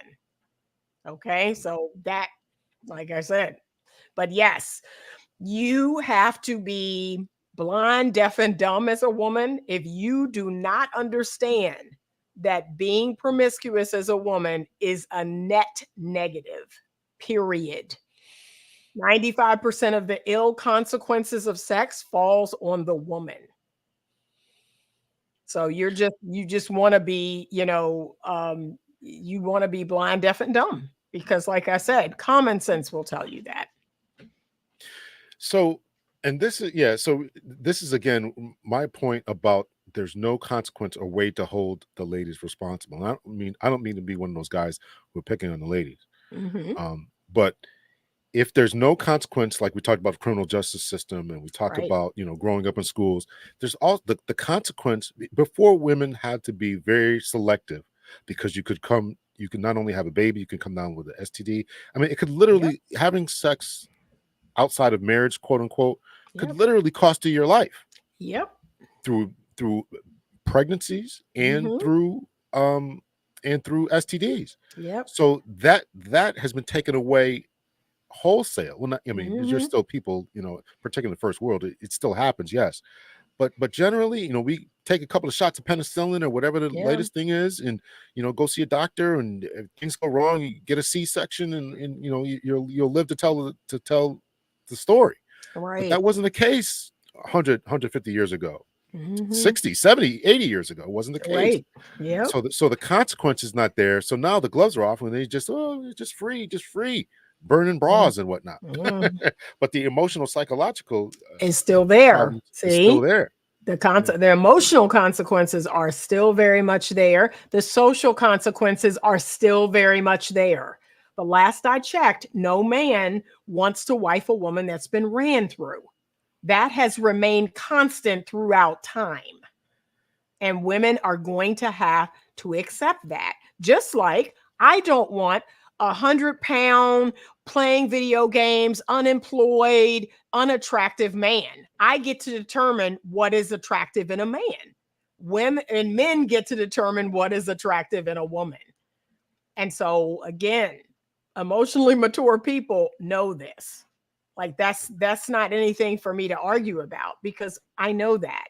But yes, men get to determine, yes, I want a woman who's feminine. I want a woman who's sweet. I want a woman who cooks nutritious meals. I want a woman who smiles when she sees me coming in the door. Yes, a man can say all of those things. And I can say, yes, I want a man who works hard and pays the bills for our family. And yes, I want a man who stays fit. Yes, I want a man who has ambition and has purpose. See? So why are we making it one-sided? And it's just like how women are talking about height, but men can't talk about weight. So, How is it when you had these conversations? What is this? Come on. How is it when you had these conversations with these ladies, and you tell them exactly what you said about these different double standards, about it's particularly about the point about being ran through. I know that this is you know, it may be the language, maybe a nicer way to say it, but you know, but it's still the same point that, you know, guys are interested in someone that they can walk through a park with or through the mall with, and know that this is not, you know, is somebody put in here the cheap liquor. The house liquor. Right. You know, right. And look, I did a group coaching session Friday, and it was, you talk about an aha moment. You could have heard a pin drop on that call. So I said, what is the number one way that a man determines that a woman is valuable? How do men determine that women are valuable? And the women were like, well, it's this, it's that, it's this. I said, actually, it's the ability for a woman to say no. A woman who can say no, who is not out here sleeping with everyone or giving everyone access to her. That is how a man determines a woman's value. That, oh, so she hasn't been with you, and you. And oh, that's what's so alluring about the new girl. Whenever there's a new girl at school or a new girl at the job, that's what's so alluring. She's the new girl, right? Everyone has not had access to her. Everyone has not dated her or tried to talk to her. But it is a woman's ability to say no. I've been teaching this forever, and I will continue to teach it. That's how a man determines your value, is when you can tell him and other men no. I think that's right on cue. I think that's right on target there. I think that, you know, if you talk to actually, I'm going to be dropping this video is going to drop 5:30 this morning here. Okay. But yeah, I think that you have to be able to hold out. You have to say no, and that makes you more attractive. Now the downside, if there is one, is that, okay, this is a good guy, and maybe he's going to, I risk losing him But that's a cost benefit analysis you have to do, but you can't give into that. Nope. You can't give into that. So I dropped the link in the chat if anybody wants to come up and ask a question or two. I was going to play another video. I don't know. What do you think? You got time for another video? What do you think? Yeah. Okay. All right. But This will be yes, the last lady, one by her. What's that? please, I want y'all to learn how to say no. And it's a soft no. It's a polite no, but it is still a no. All right. Let me see here. I'll add one more. Last video of hers for the night. And please go over to her channel, watch the full channel, watch the full videos. They're very, very informative. And make sure you give her a like and all that. So The gender ideology says that men and women are interchangeable, and any differences between them are socially constructed and thus unjust. The gender ideology rests on the belief that people are separate from their bodies. This is a spiritual, metaphysical way of viewing the world that most closely resembles psychology, but it's odd because for the most part we live in a secular society that doesn't validate spiritual worldviews. According to the gender ideology, men and women should be treated exactly the same because essentially they are the same. It also puts forward the idea that men and women alike benefit from the ability to have sex without commitments. The idea that there are no differences between men and women is just objectively false. Aside from the physical differences between them, such as the disparity in upper body strength and the capacity to give birth, there is a substantial contrast between the sexes psychologically. This is an issue because when women don't understand that men think very differently than they do, they continually interact with men in the same way that they do with other women, and this causes problems with communication. When you go to a foreign country and you try having a conversation with someone, you can't expect them to understand the language that you speak. You have to communicate with them in their language. It's a bit like that. The differences in hormonal exposure alone cause men and women to view and approach sex completely differently. It causes them to have different needs and desires. Women aren't as interested in sex as men are to begin with. If men and women desired sex equally, then dating apps would be 50% men and 50% women instead of 80% men and 20% women. This is where the gender ideology starts to break down. Men and women want different things out of sex. Women are more likely to want to commit a relationship. Men are more likely to want casual hookups. Casual sex is always more risky for women than it is for men because women naturally are the ones who have to deal with most of the negative consequences. Being alone with a strange man makes a woman vulnerable, and according to BYU, it can increase a woman's risk of experiencing SA and other forms of violence. She runs the risk of contracting an STI or having an unwanted pregnancy, even if she uses contraception. Getting pregnant completely disrupts a woman's life, permanently in most cases. For this reason, having sex is one of the most life-changing things that a woman can do, and this is why women are pickier about who they choose to sleep with.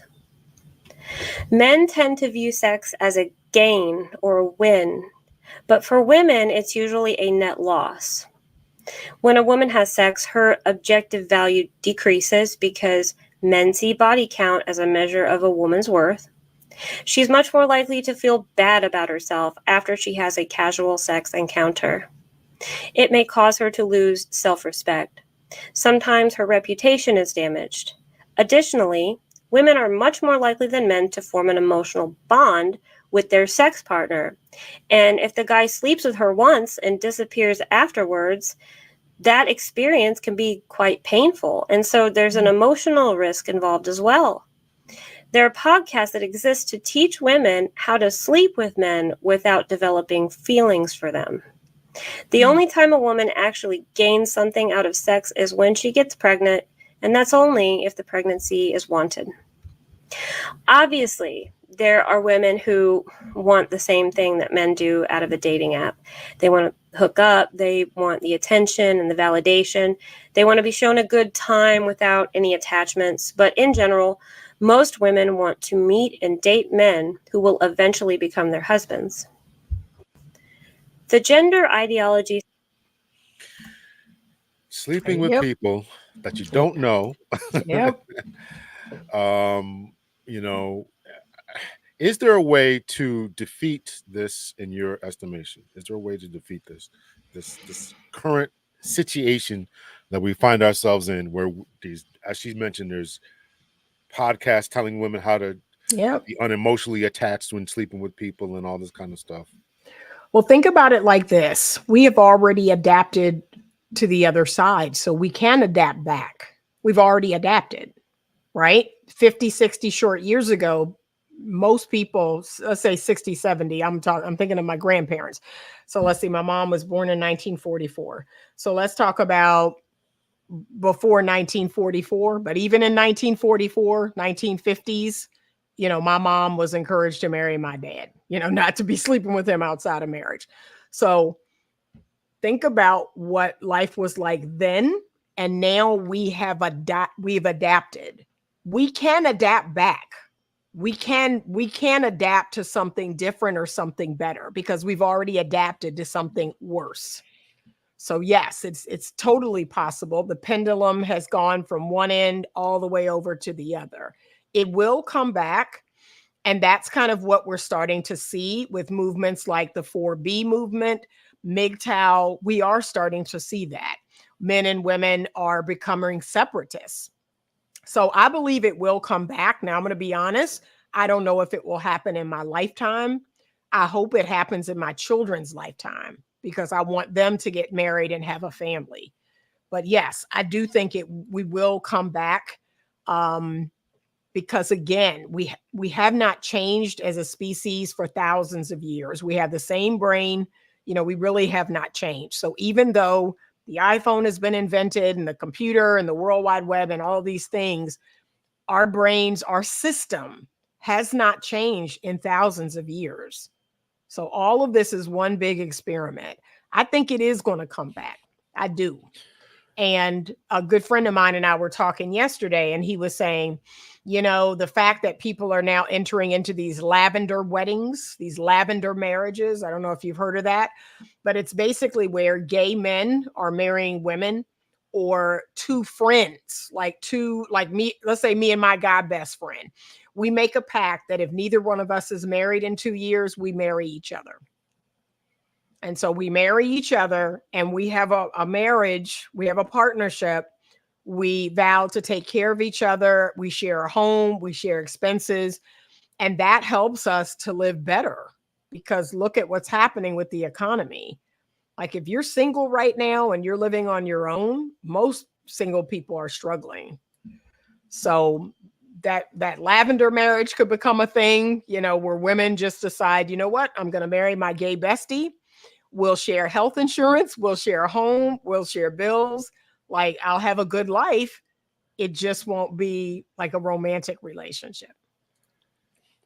Can you explain? You said, hold on, I'm trying to do something here. You said the MGTOW and the 4B movement are evidence of them coming back. Let's explain that a little bit because I see it as going in a different way. Can you? No, it's coming back from sexual promiscuity. So Okay, people who are officially saying like, I opt out. I opt out of dating apps. I opt out of sex. I opt out of doing things with the opposite sex. Right. I think that's a doorway to open it back up to like, oh, okay, so we're not having casual sex anymore, but maybe I could see the value of this person in another way. I think that is the way, is to cut off all the nonsense and have people just interact with people. And maybe then they can see the value in a person outside of sex. Like what other value does that person bring? So I think that's a really good thing. I think taking casual sex out of the equation and people kind of saying, nope, I'm not having sex with men or I'm not having sex with women. I'm not getting married. I'm not having children. but they're still going to have some interaction with the opposite sex. And so I think it can be the doorway to them seeing value in the other sex. It just won't start off on a dating app. So I think that, and then think about it. We have more and more people becoming celibate, more and more people becoming abstinent.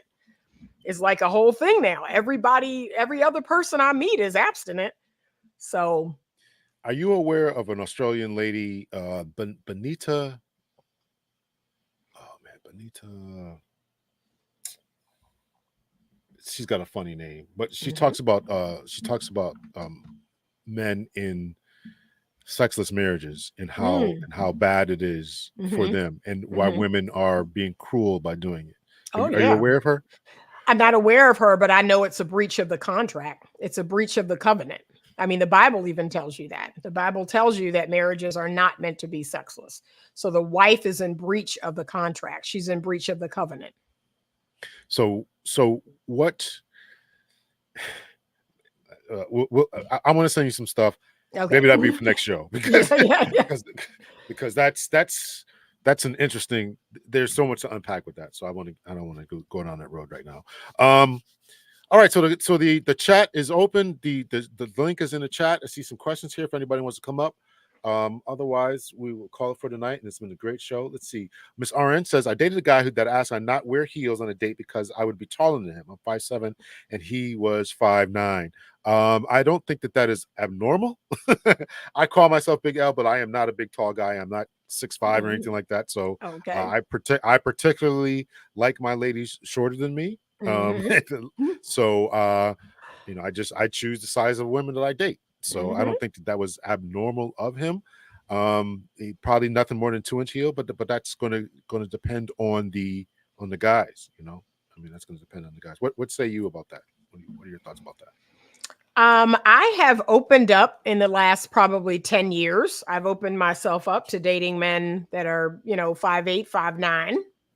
I consider myself growing in that area because every man I had dated previously was like 6'4". So I said, you know what? Let me get these other men a chance, right? But I get it. I mean, I'm going to be honest. I probably wouldn't date a man that was 5'5". So I'm 5'6". So I probably couldn't see myself dating a man 5'5". But I've been doing 5'8", 5'9". You've been doing better. You've been delivered. Yes. Yes. I've been very deliberate. Yes. Okay. Yep. All right. Let's see. This is a good one. I saw this comment. This is a really good one. Okay. It's not normal or natural. It's not normal or natural feminine instincts to have sex with multiple different men and not have an emotional connection to. Yep. When you see that, usually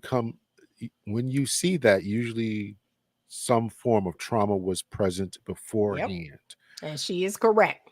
She is correct. Women who are using their sexuality, right? Who are capitalizing off of their sexuality, that is not normal, and it's not healthy, and it is not the feminine way.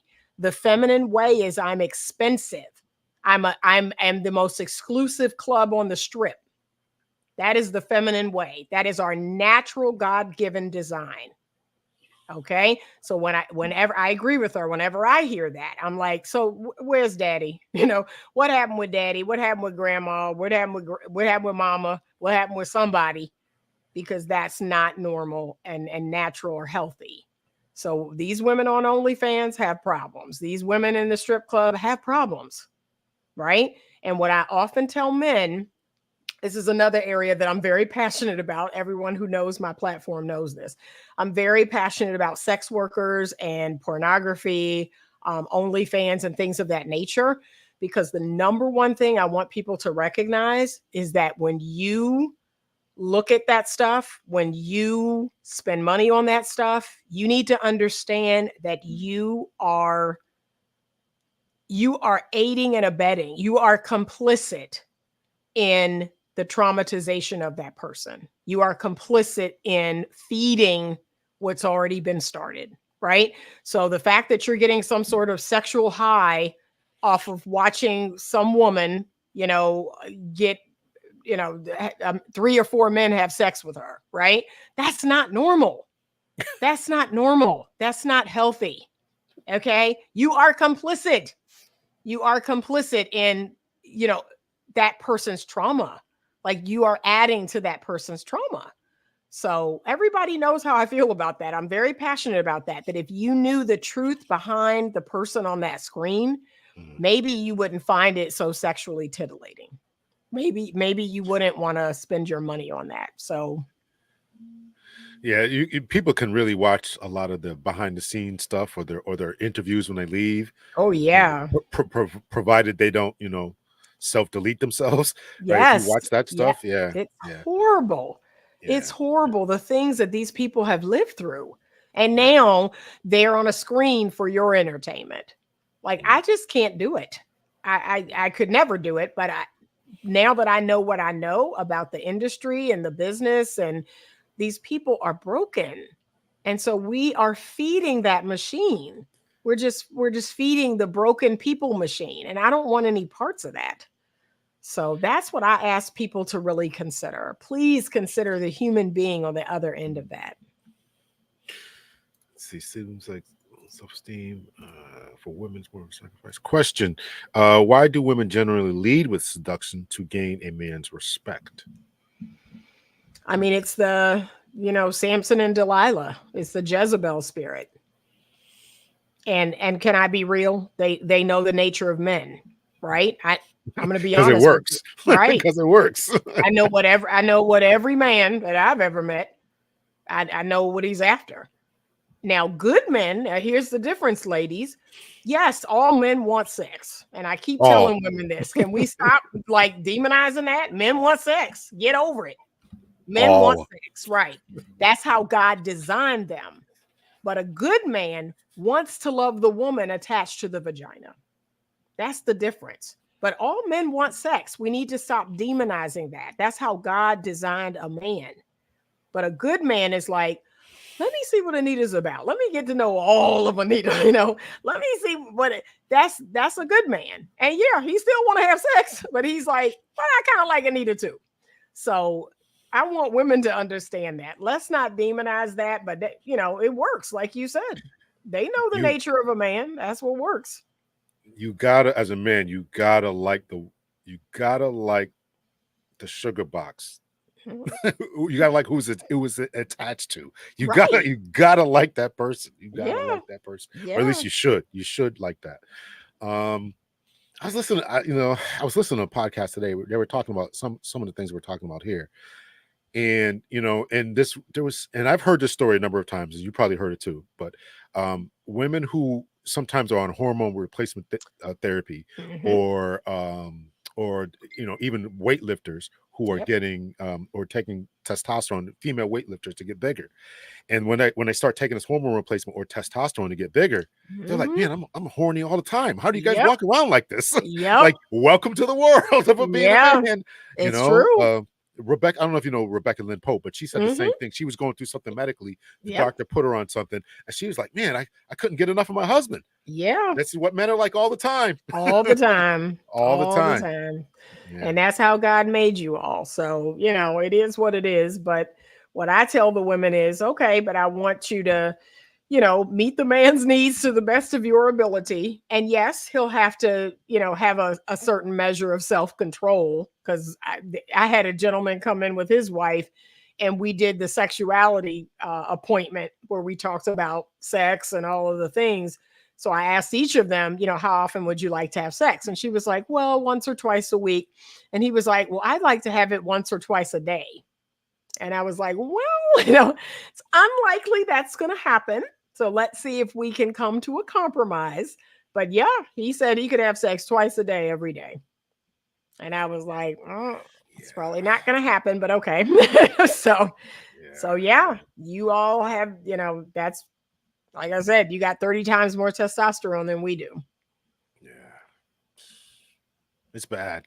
It's bad. Oh, I know. East Point. Hello. Good evening, Dr. Big L and Anita. And I so believe what you just shared about the relationships and marriage, just as fashion is repeating itself. So thank you so much. It's gonna right itself. But like I said, it may not be in my lifetime. So I wish I was as optimistic as you. I think it's going to take a catastrophe. I really do. I'm not, and I don't want that. I obviously yeah, don't want that, but I think it's going to take a catastrophe because I think. I don't mean to be pejorative, but I think that a lot of that in particular, modern ladies are just in this. We've come so far, we've evolved. No, you're just products of your environment. If right. overnight, Yep. the electricity was cut off, Yep. Woo! Lord, you'd be scrambling for the nearest man that was a protector provider. I mean, look they at sure who's that? would. Who was that lady? She was a. I think she started off as a stripper. Then she became some kind of mogul. Mm-hmm. Some kind of mogul was selling something online, doing whatever she was doing, and then somebody broke into her house or something like that. I think it's the right person I'm thinking about. Somebody broke Okay. into her house, and then she was complaining that none of her guy friends would come and at Oh, least spend the night on her couch just to make mm, sure she was okay. yeah. Well, you're a millionaire. You should hire Right. somebody. Y- And you're Yep. wondering why guys don't want to just spend the night on your couch, right? Yeah. I think it's I think I got the story straight there. But it just takes one disaster. And obviously I'm not Yep. saying that, but look at, unfortunately, Ukraine. They all the women and children got on trains to leave. They made the men stay behind. So Yep. where was all the equality then, right? Nobody Mhm. wants to stay behind and lift the jugs, huh? Nobody wants to do that. See. Let's see. Did I read this one? Because a lot of women think they can gain everything using sex because it's respected. Let's see. Yeah. If anybody wants to come up, we're going to call up for the night in a few minutes here, but it is open. Men and women, stop defending men's lack of sexual control. You're only creating, perpetuating emotionally damaged, arrested, and angry women. Stop criticizing and labeling and hold both accountable. Men are held accountable. In particular, Mhm. I'm going to say that men are held accountable for their improprieties, right? If you can't just walk around with your little man sticking out all the time. You Yep. can't just walk around and just grab some woman and just throw it in the bushes. So you're held accountable for that, um, particularly as a man. But that was my spiel about them. Yeah. So, Yep. lavender marriage, I have to read up on that. Sounds a little ridiculous. I think, growing up in church, I think there's a lot of dudes. I think there's a lot Yeah. of women who'd rather be in these lavender marriages. I can't Yep. find anybody, so they marry Yep. the organist or Yep. the choir director, who we all know is a little Mhm. fruity sometimes, Yeah. right? Yeah. And so they just kind of get together. They So sure and do. they dress each other up like doll babies and all this kind of Yep. stuff, right? So Yep. somebody's better than nobody. So I think I never heard that terminology before, but I think but Mhm. I've seen it, all the time. That's what it's called. I just heard young adults that are friends are actually going in together, purchasing homes, first time home buyers. I've heard that Yep. as well. Yep. Now it's a lavender marriage. Mhm. Then meet a nice guy, played it. Let's see. Would the lavender marriage be the same as a beard? Yes, if one of the parties was homosexual, it would. So if the woman was a homosexual and she wanted to appease her family, she would marry a man and she would have Um, children knowing, that she's a lesbian. And the same for the men. Men have historically, all the way back to the 20s, they have married women knowing they were open, they were gay, and the woman was their beard. Right. They had a whole family, and the man was gay. So yeah, it's a whole Y'all teaching thing. me something. I never heard these terminologies before. Yep. I'm learning something tonight. Yep. Let's see. Today, men and women lack sexual self control. Well, It's we've the talked. environment. It's the It's the environment environment. that Absolutely. the music. Like, I can't even listen to today's music, y'all. It's so horrible. But if you listen to, that music, 24/7 on repeat, that's what young kids are out here doing. They're like, yeah, that's what I should be doing. Yep. Don't get me started on that. These girls, when I hear from little girls saying, Mm, I did this mm, because I thought it was okay, yeah. giving up the backsides and doing all this Yep. stuff. Yep. Oh my Yeah. God. The whole thing. you Yeah, know, it's sad. or little girls coming. I don't want this to get demonetized. I got to say this right. Coming Yeah. down with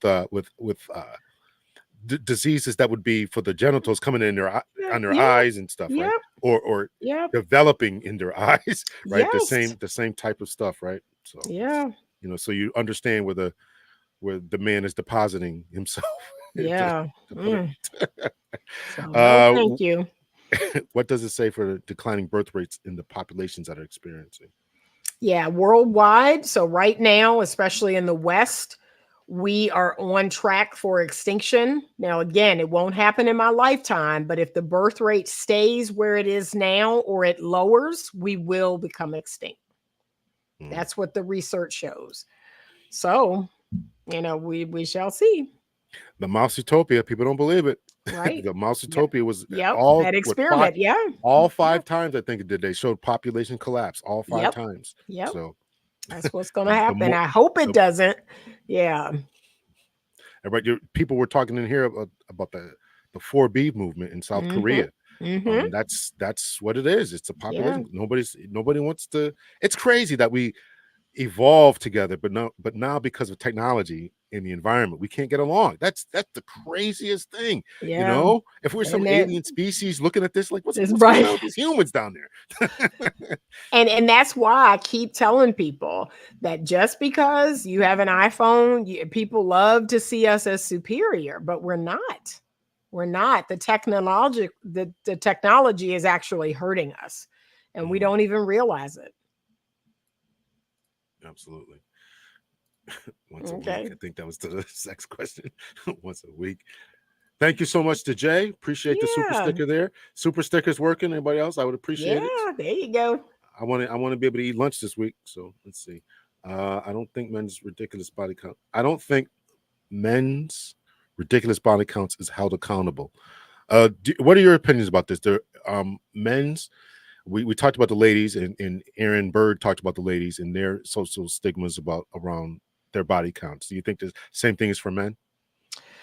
I know for quality women, women who are quality women, they don't want whorish men either. Like, I don't want a man that every woman can have.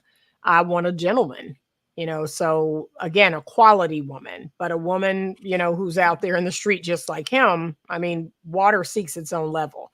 I don't have any interest in being with a man that any woman can be with.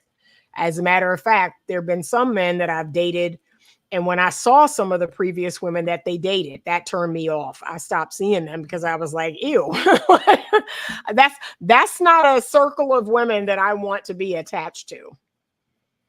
So quality women are definitely looking at what men do. They sure are.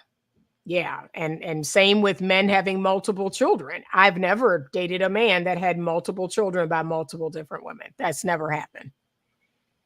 I'm not interested.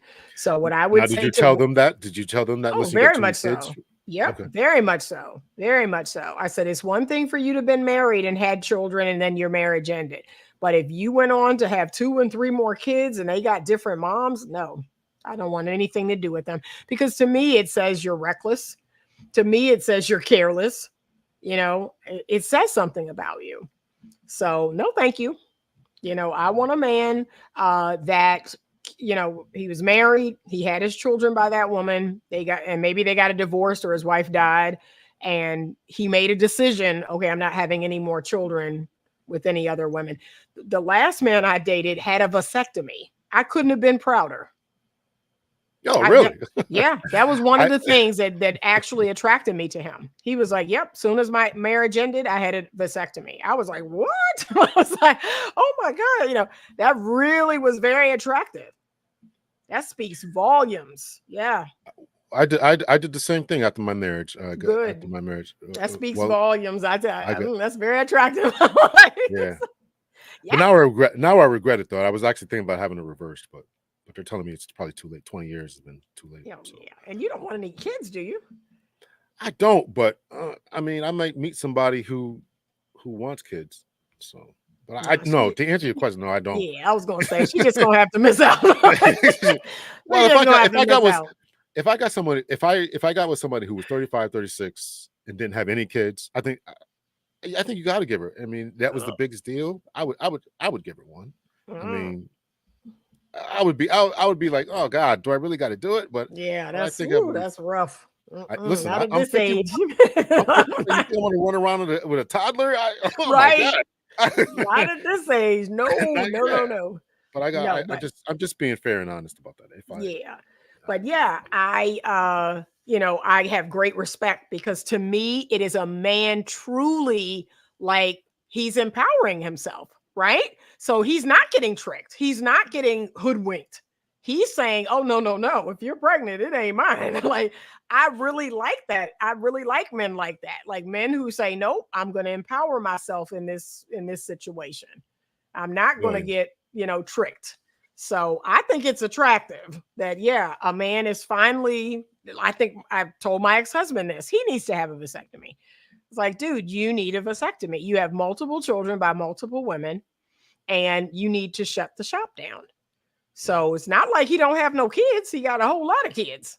Yeah. So I just don't respect that. And then if, let's say, his new wife, if she turned up pregnant, he would feel a way. He would deal with it, but he would feel a way. And in my mind, you really can't feel a way. Like you're not empowering yourself to make sure that doesn't happen. So that's all. I don't do multiple men with multiple children. I never have. So, and I've had to turn down a couple of men I thought were good men, but it's a deal breaker. So It's drama too, right? You got all these yeah. kids and this, that, and the other, and Christmas and all the Christmas and where the kids at for Thanksgiving and But ladies, now this is where I have to hold you accountable. See, this is what you don't want to do. So just like how Anita told you that if a man wants to date me and he has 3 children and they each have a different mother, I say no. I just tell him no. I don't try to figure him out. I don't try to understand. I say no. Okay? That's the difference. Women will date that guy. They may even get pregnant by him. And he's a deadbeat dad. For real? Because he's got 3 other kids he ain't raising. Like, come on. Come on. Sometimes you just have to say no. No. Yeah, you have multiple children by multiple women. That's a no for me. So women have to be held accountable to that. They choose these men that show you who they are. Think about that. Think about all that research. That's like having all that data and just throwing it out the window. Because you know what? I'm different. He's going to be different with me. I'm just so fabulous that, if we have a child, he's going to be a number 1 dad. No, he's not. No, he's not. No, he is not. It's so frustrating to me. Like, you have all this research and you're not looking at the research. And then you're doing your own experiment and you're like, oh, this did not work out. I know, because the research shows you that. It told you that it wouldn't. So ladies, like I said, a big sign of emotional immaturity is you doing the same thing and getting the same results over and over. It's time to grow up. So guess what? I just say no. I just say no. I don't even question it. He could be Jesus's brother. And I'm like, you got 3 kids by 3 different women? Nope. Nope. The answer is no. Because I don't know him. At the end of the day, I don't know him. People are always talking about, well, what if you miss it? I won't know what I missed because I'm not going to give him a chance. So it's Jesus's brother. Yeah, we got to get better at that. Women are notorious for giving men the benefit of the doubt. Have you seen this stat here? 80% of the women are having Yes, having kids with 20% of the guys. Yes, that is true. Yeah. No, that is true. And the reason why that is, so I can try to pull up that study. So it shows the percentages are off. So there's a percentage of women that are single mothers, but the percentage of men that are single fathers is far lower. So I think it's like 60-40. I think it's 60% of women, but 40% of the guys or something like that. Right. But most women are all dating and having kids by the same men over and over and over. That is true.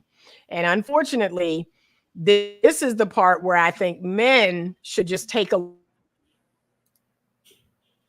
So I've had men come in my practice and they've asked me to like rate them and then, to do the mate desirability. So I had a lot of men reach out to me about that.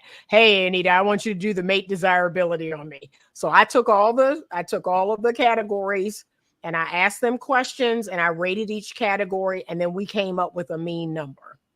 And then from that number, I taught them, like, you need to work on your fitness, money up.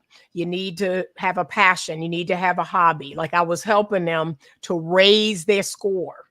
I said, you need to raise your score, young man. Like, right now, you are 4.5. So nobody's trying to propagate your seed. And that's out of 10? Is that out of 10? Yep. Yep. Did I do that before? It sounds familiar, but I don't know if I did it. Make desirability. I don't know if I did that. So I have to have you do it on me, but we can't tell anybody about it. Yeah, I've had a lot of men reach out about that. They're like, yeah, I want you to do it on me. And I said, okay, I got to ask questions about each category, and I'm going to do a number, and then I'm going to mean average it. But yeah, if you're a 4.5, women are not, knocking each other over to be impregnated by you. They're not trying to bring your gene forward. It just is. So you need to work on your fitness. And here's a big one, though. This is what most of the men had in common. They suffered from social anxiety, and they did not know, like, how to appear interesting. I noticed those two things, like, in 80% of the men that I rated. They really struggle with, like, just talking and being interesting and asking questions. They're very awkward. And I think that's because some of them were good looking guys, but their awkwardness lowered their score. They were so awkward and so, like, there would be these long silences, or they would get really nervous. They would say inappropriate things. And I think that turns women off. Like, ugh. Yeah, I've been trying to develop a course. Somebody asked me about that. And they need that. Yeah, I want to do something about that. Yeah. Yeah, they need it. They need it. He said, I'm seedless, probably not happening. Miles Bachelor, you don't have any kids? I guess he don't have any kids. I didn't want to ask him about that. I didn't know if he meant that he couldn't have any. I didn't want to dig into that. Oh, it could be. Could be. Maybe he can't have any. Okay. I saw that. I didn't want to. Okay. I'd be curious to know if you have any kids. I'd be curious to know that. Yeah. But yeah, the thing that lowers their score. So these are the two things. The first one is the social anxiety and being awkward. And then the second one is hygiene. That's a big one. Is hygiene. So they need help. What these dudes are putting on paper that they don't bathe or brush their teeth as regularly? Well, it's that. It's not going to the doctor regularly, the dentist, and then it's even just appearing in the session. Like, when they appear in the session, their hair isn't cut, their beard is ungroomed. They just look ungroomed. And so I give them a low score because I'm like, yeah, you need a haircut. You need your beard to be groomed. Like, you don't look groomed. You don't, so yeah. Listen, I see some dudes. I don't know.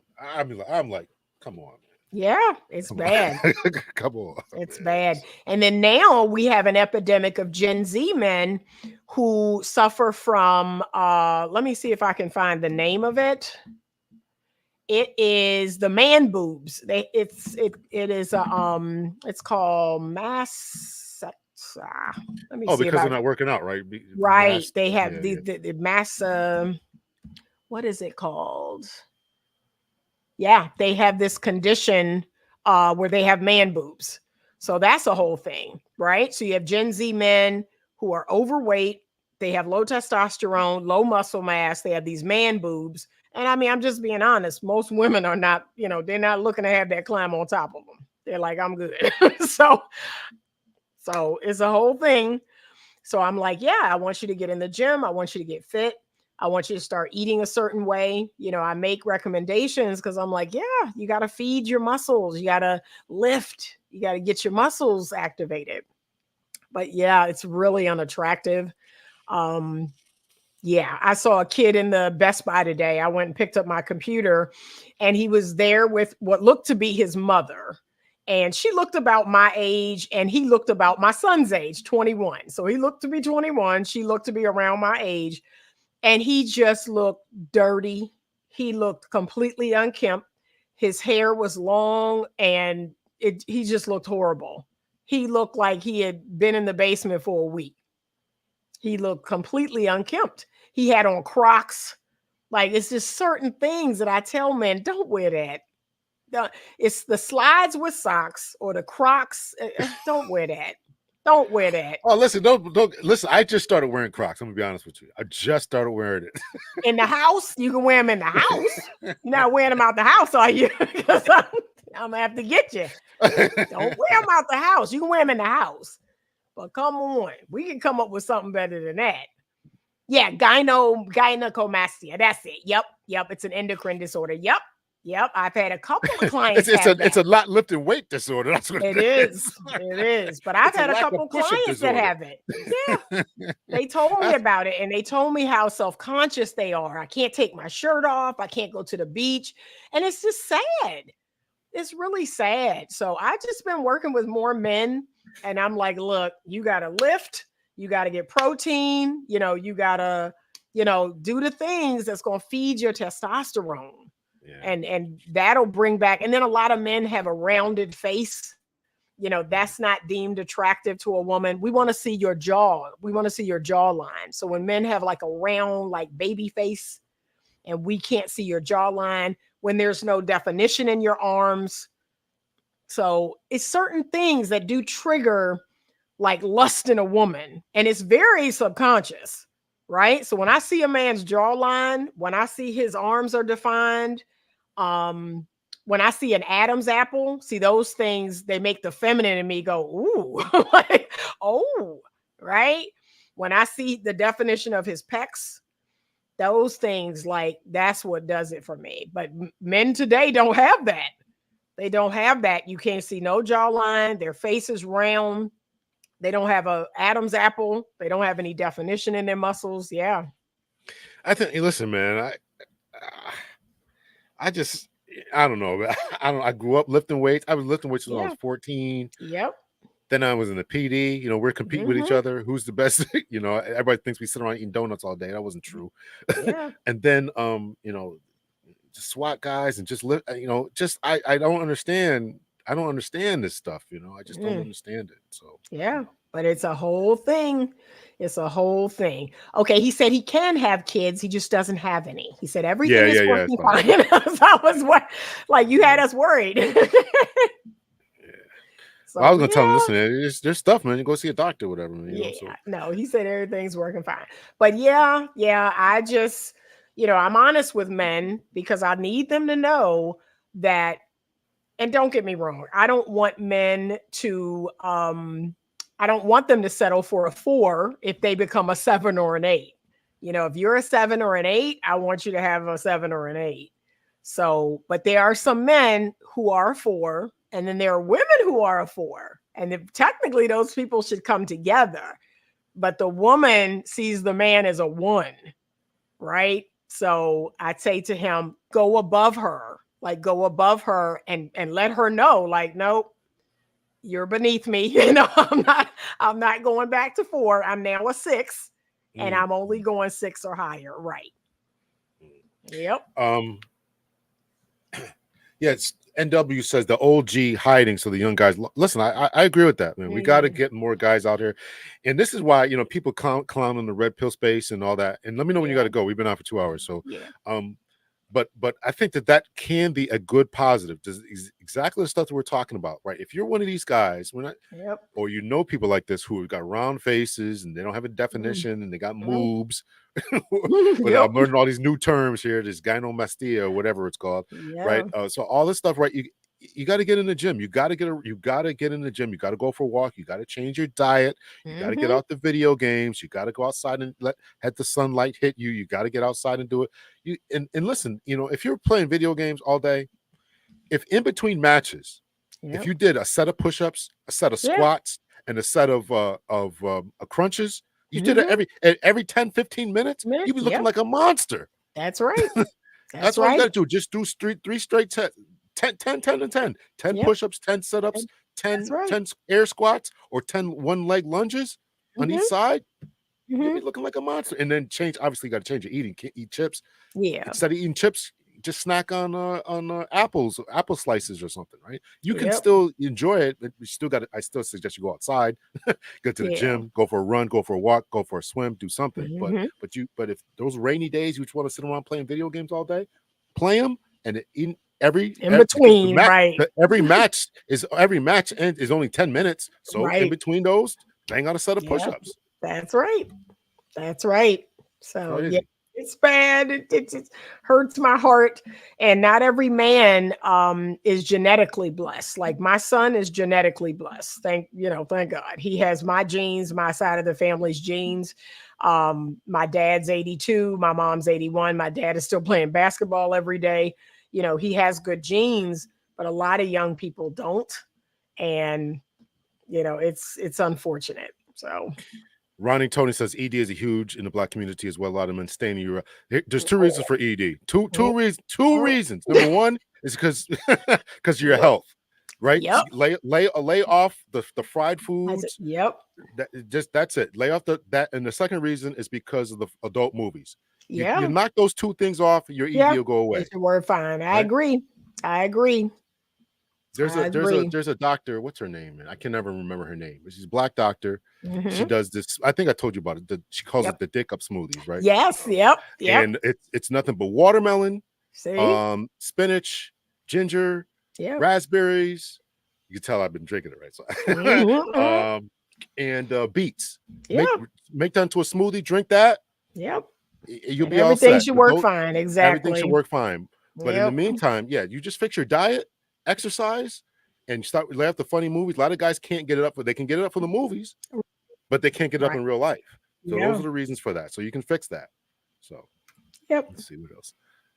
Yeah, I think it also comes from not playing outside the boards to develop muscles. Yeah, they're not building. You're right. They're not building clubhouses. They're not swinging from trees. Yeah. They're not going run through the rivers. They're not wrestling with each other. They're not doing any of that.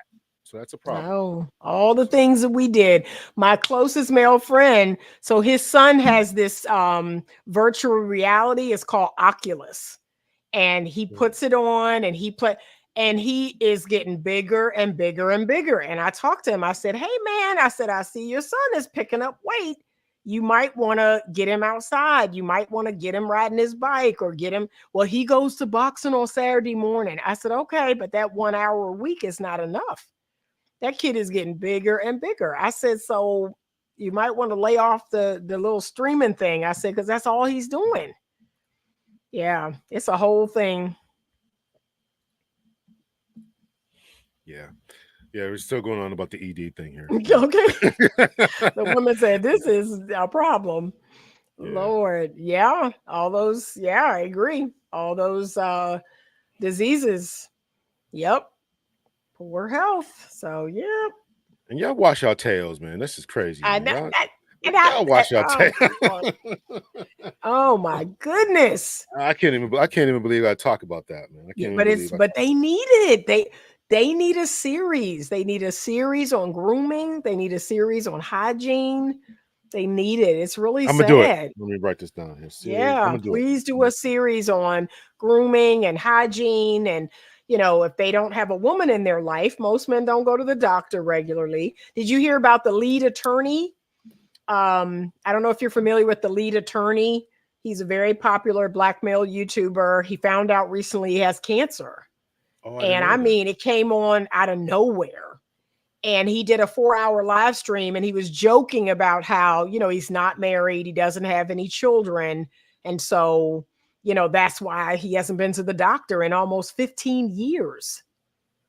So I'm like, lead, you may need a wife. That's what I told him. I said, you need a wife. I said, because if you're not keeping up with your health, but he had to undergo a treatment. He was off of YouTube for 3 months. And he appears to be doing better now, but he did jokingly say, some of y'all may need to get married. Some of y'all may need to, go to the doctor and keep up with your health. Yeah. Somebody sent me something. I said I was going to do a video about it, but I wanted to research it a little bit more about men. We know this too. Men live longer when they're married. Yes. And if talk about the happiness levels, Yep. So it's a little bit more than just, women who are never married and are single in their late stages, 40s, 50s, 60s, are happier. Yeah. But there's a little bit more to it than just that. So that's why I Yeah. really want to dig into it. So yes, I think that it definitely will go a long way for men to be. You got to hold yourself accountable, right? Even Right. people who have pets live longer, right? So Yeah. it's You sure about do. socialization, They and sure do. And so here's what we don't talk about enough. So one of the benefits of being married is your hormones remain balanced longer. So when we're unmarried and we're living alone, we're not regularly producing oxytocin. We're not regularly producing vasopressin, serotonin. Like we need to be touched. We need to be held. We need to be hugged. We need to be kissed. And we are really like, that's very underrated. People are going, there are people in my practice who are like, I've gone a whole month without being touched. And that's a problem. That's a problem. And that's, if you look up that information about them living longer, not only is it about women, making sure they go to the doctor, but it's the touch aspect. It's the hormones that are being released from them yes. being touched, And so yeah. that's exactly what I was going to cover. It's not Yeah. just, okay, women are just by themselves, just living life and traveling, living longer. No, they have Yeah. communities. They have Right. other women that they're traveling with, and That's their right. parents and That's their right. little nieces and stuff. So it's not just I don't want to make it seem like the person who sent me that was just saying women just live longer and Yeah. men need wives. Yeah. We all Yeah. need each other. We Yeah. got it. Somebody wrote this in the comment section too about just competition. Oh, Yeah. here it is. Here, right? Just battle of the sexes. Right? Yeah. We got to get away from that. Right? We need each other. We need each other. So, Yep. yeah. But most men don't feel comfortable, hugging another man. That's what we have heard. That's true. That's Some men true. do, but I'm not most hugging no one. men don't, right? They don't embrace each other or hug each other, whereas we touch each other. We touch each other. We sleep next to each other when we go on these girls' trips. See, men don't do that, but we do that. I've gone on a girls' trip where I shared a king-size bed with 2 other women. And we are like, okay, we all sleeping in this king, but men don't tend to do that. So that's what we don't talk enough about, is there is a hormonal exchange that's happening that men are not getting. They're not getting that oxytocin, that they're not getting that serotonin. So yeah. So I think that Ronnie's point here about the red pill community, huge and thriving. I think that can be good, and we're going to get off in a minute here. I think that it can be good, but it's got to be done right. And to the lead, I didn't know about the lead attorney, but that really ought to say something. That we talk about all these different people, right? The red pill community and this and this battle that's going on, this gender war, but you look at the lead attorney, and unfortunately, Kevin Samuels, they didn't get whatever they needed, and Kevin Samuel is obviously gone now. He's And gone. Yeah. so this ought to be a lesson to us. I'm Yeah. not, I'm speaking as respectfully as I can about these 2 individuals and Right. because there's other men going out.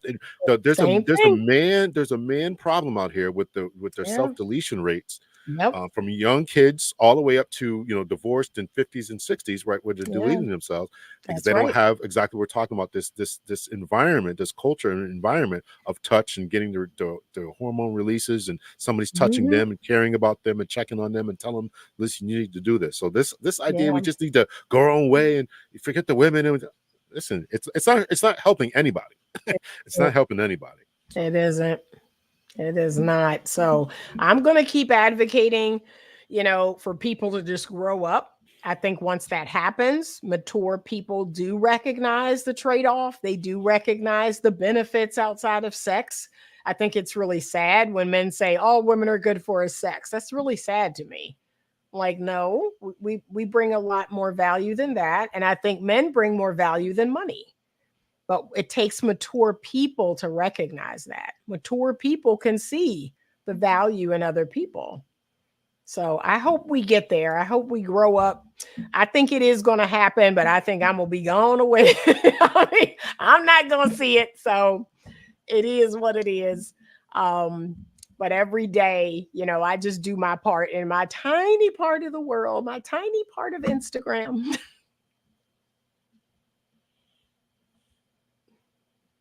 can't read this here. The man who finds he has to find that women, not only women that are good, God says finds a good thing. If you know what that means, it's not once a week. Okay. I'm not sure about having relations once a week or washing your tail once a week. Okay. Or, I don't know what you're talking about. Well, do Right. both. Do both of them more than once a week. Wash your Right. tail and have relations more than once a week. So Exactly. how about that? Exactly. Auntie Anita, is there anything else you want to say? I know you're working on your book. What else? Yeah, I you're got taking a other few weeks off, projects. Yeah, I got other projects. When I come back, that's when you'll see me blow up again because I'll be promoting new projects. But my hope is to set up a school and to create a safe place, to create a safe environment where men and women can come together. They have a similar goal for men and women, and then hopefully they can meet one another within that platform. So that's something I'm working on right now. It is not a dating app per se, but it is a community where men and women can come together, listen to each other, get some teachings every week, but they can also interact with each other. So that's what my school is going to be about. I'm still trying to come up with a name for it. And then just revising the book, revising my Choose Well. I'm going to put the 21 feminine principles in there. And I'm telling y'all, if you just abide by the principles, you'll have a pretty good life. You'll get most of what you want, but you have to be mature enough and you have to be disciplined enough to live by the principles. Okay, very good. Very good. Last few comments here. Women that need protection provision, men need that nurturing spirit. Yeah, that's true. Yeah, sometimes I miss being nagged, quite honestly. Okay. Man, I'm like, man, my house is a mess. How come nobody's coming to clean this up? Right. Seriously, I think like that. I'm like, oh my God, man, I need that. See? Yes, Big L's new social media era, OGs giving everyday tips and workout. Yeah, I'm gonna. Somebody asked me to do that before, and I'm gonna do that. I'm gonna do that because I play a lot of video games too. But I do rock. I get down and do the push-ups in between when I get killed in the game. I rock some push-ups. It's a punishment to myself. It really, I'm like, oh my God, why did I do this? Or if I'm playing a sports game, after every touchdown or whatever, I get down there and do some push-ups. So it's got to be done. Let's see, awesome vision, Anita. Awesome vision. Black men used to do the bro hug with the closest fist and handshake as a greeting. What happened to that? Oh, we still do that. We still do that. I do it anyway. I do it. I do it. Thanks, Auntie Anita. Big up. Absolutely. You guys have been great. Thank you so much for the chats. Thank you to Auntie Anita. Thank you so much for joining in to the super chats here. Thank you so much to those super stickers and super chats. I really, really appreciate it. And we'll see you when you get back, and we'll be looking to all the stuff that you're doing. I am going to do a series about hygiene because I can't believe that this is a problem still. I can't believe, but I am. It's gonna. I'll start tomorrow, and I probably won't drop until like November because I got a bunch of stuff in there, but it's gonna be coming. So okay, good. Crazy. All right, thank you so much for having me. You all have a great night. All right, y'all hit the like button on the way out. Take care, y'all. All right, bye-bye.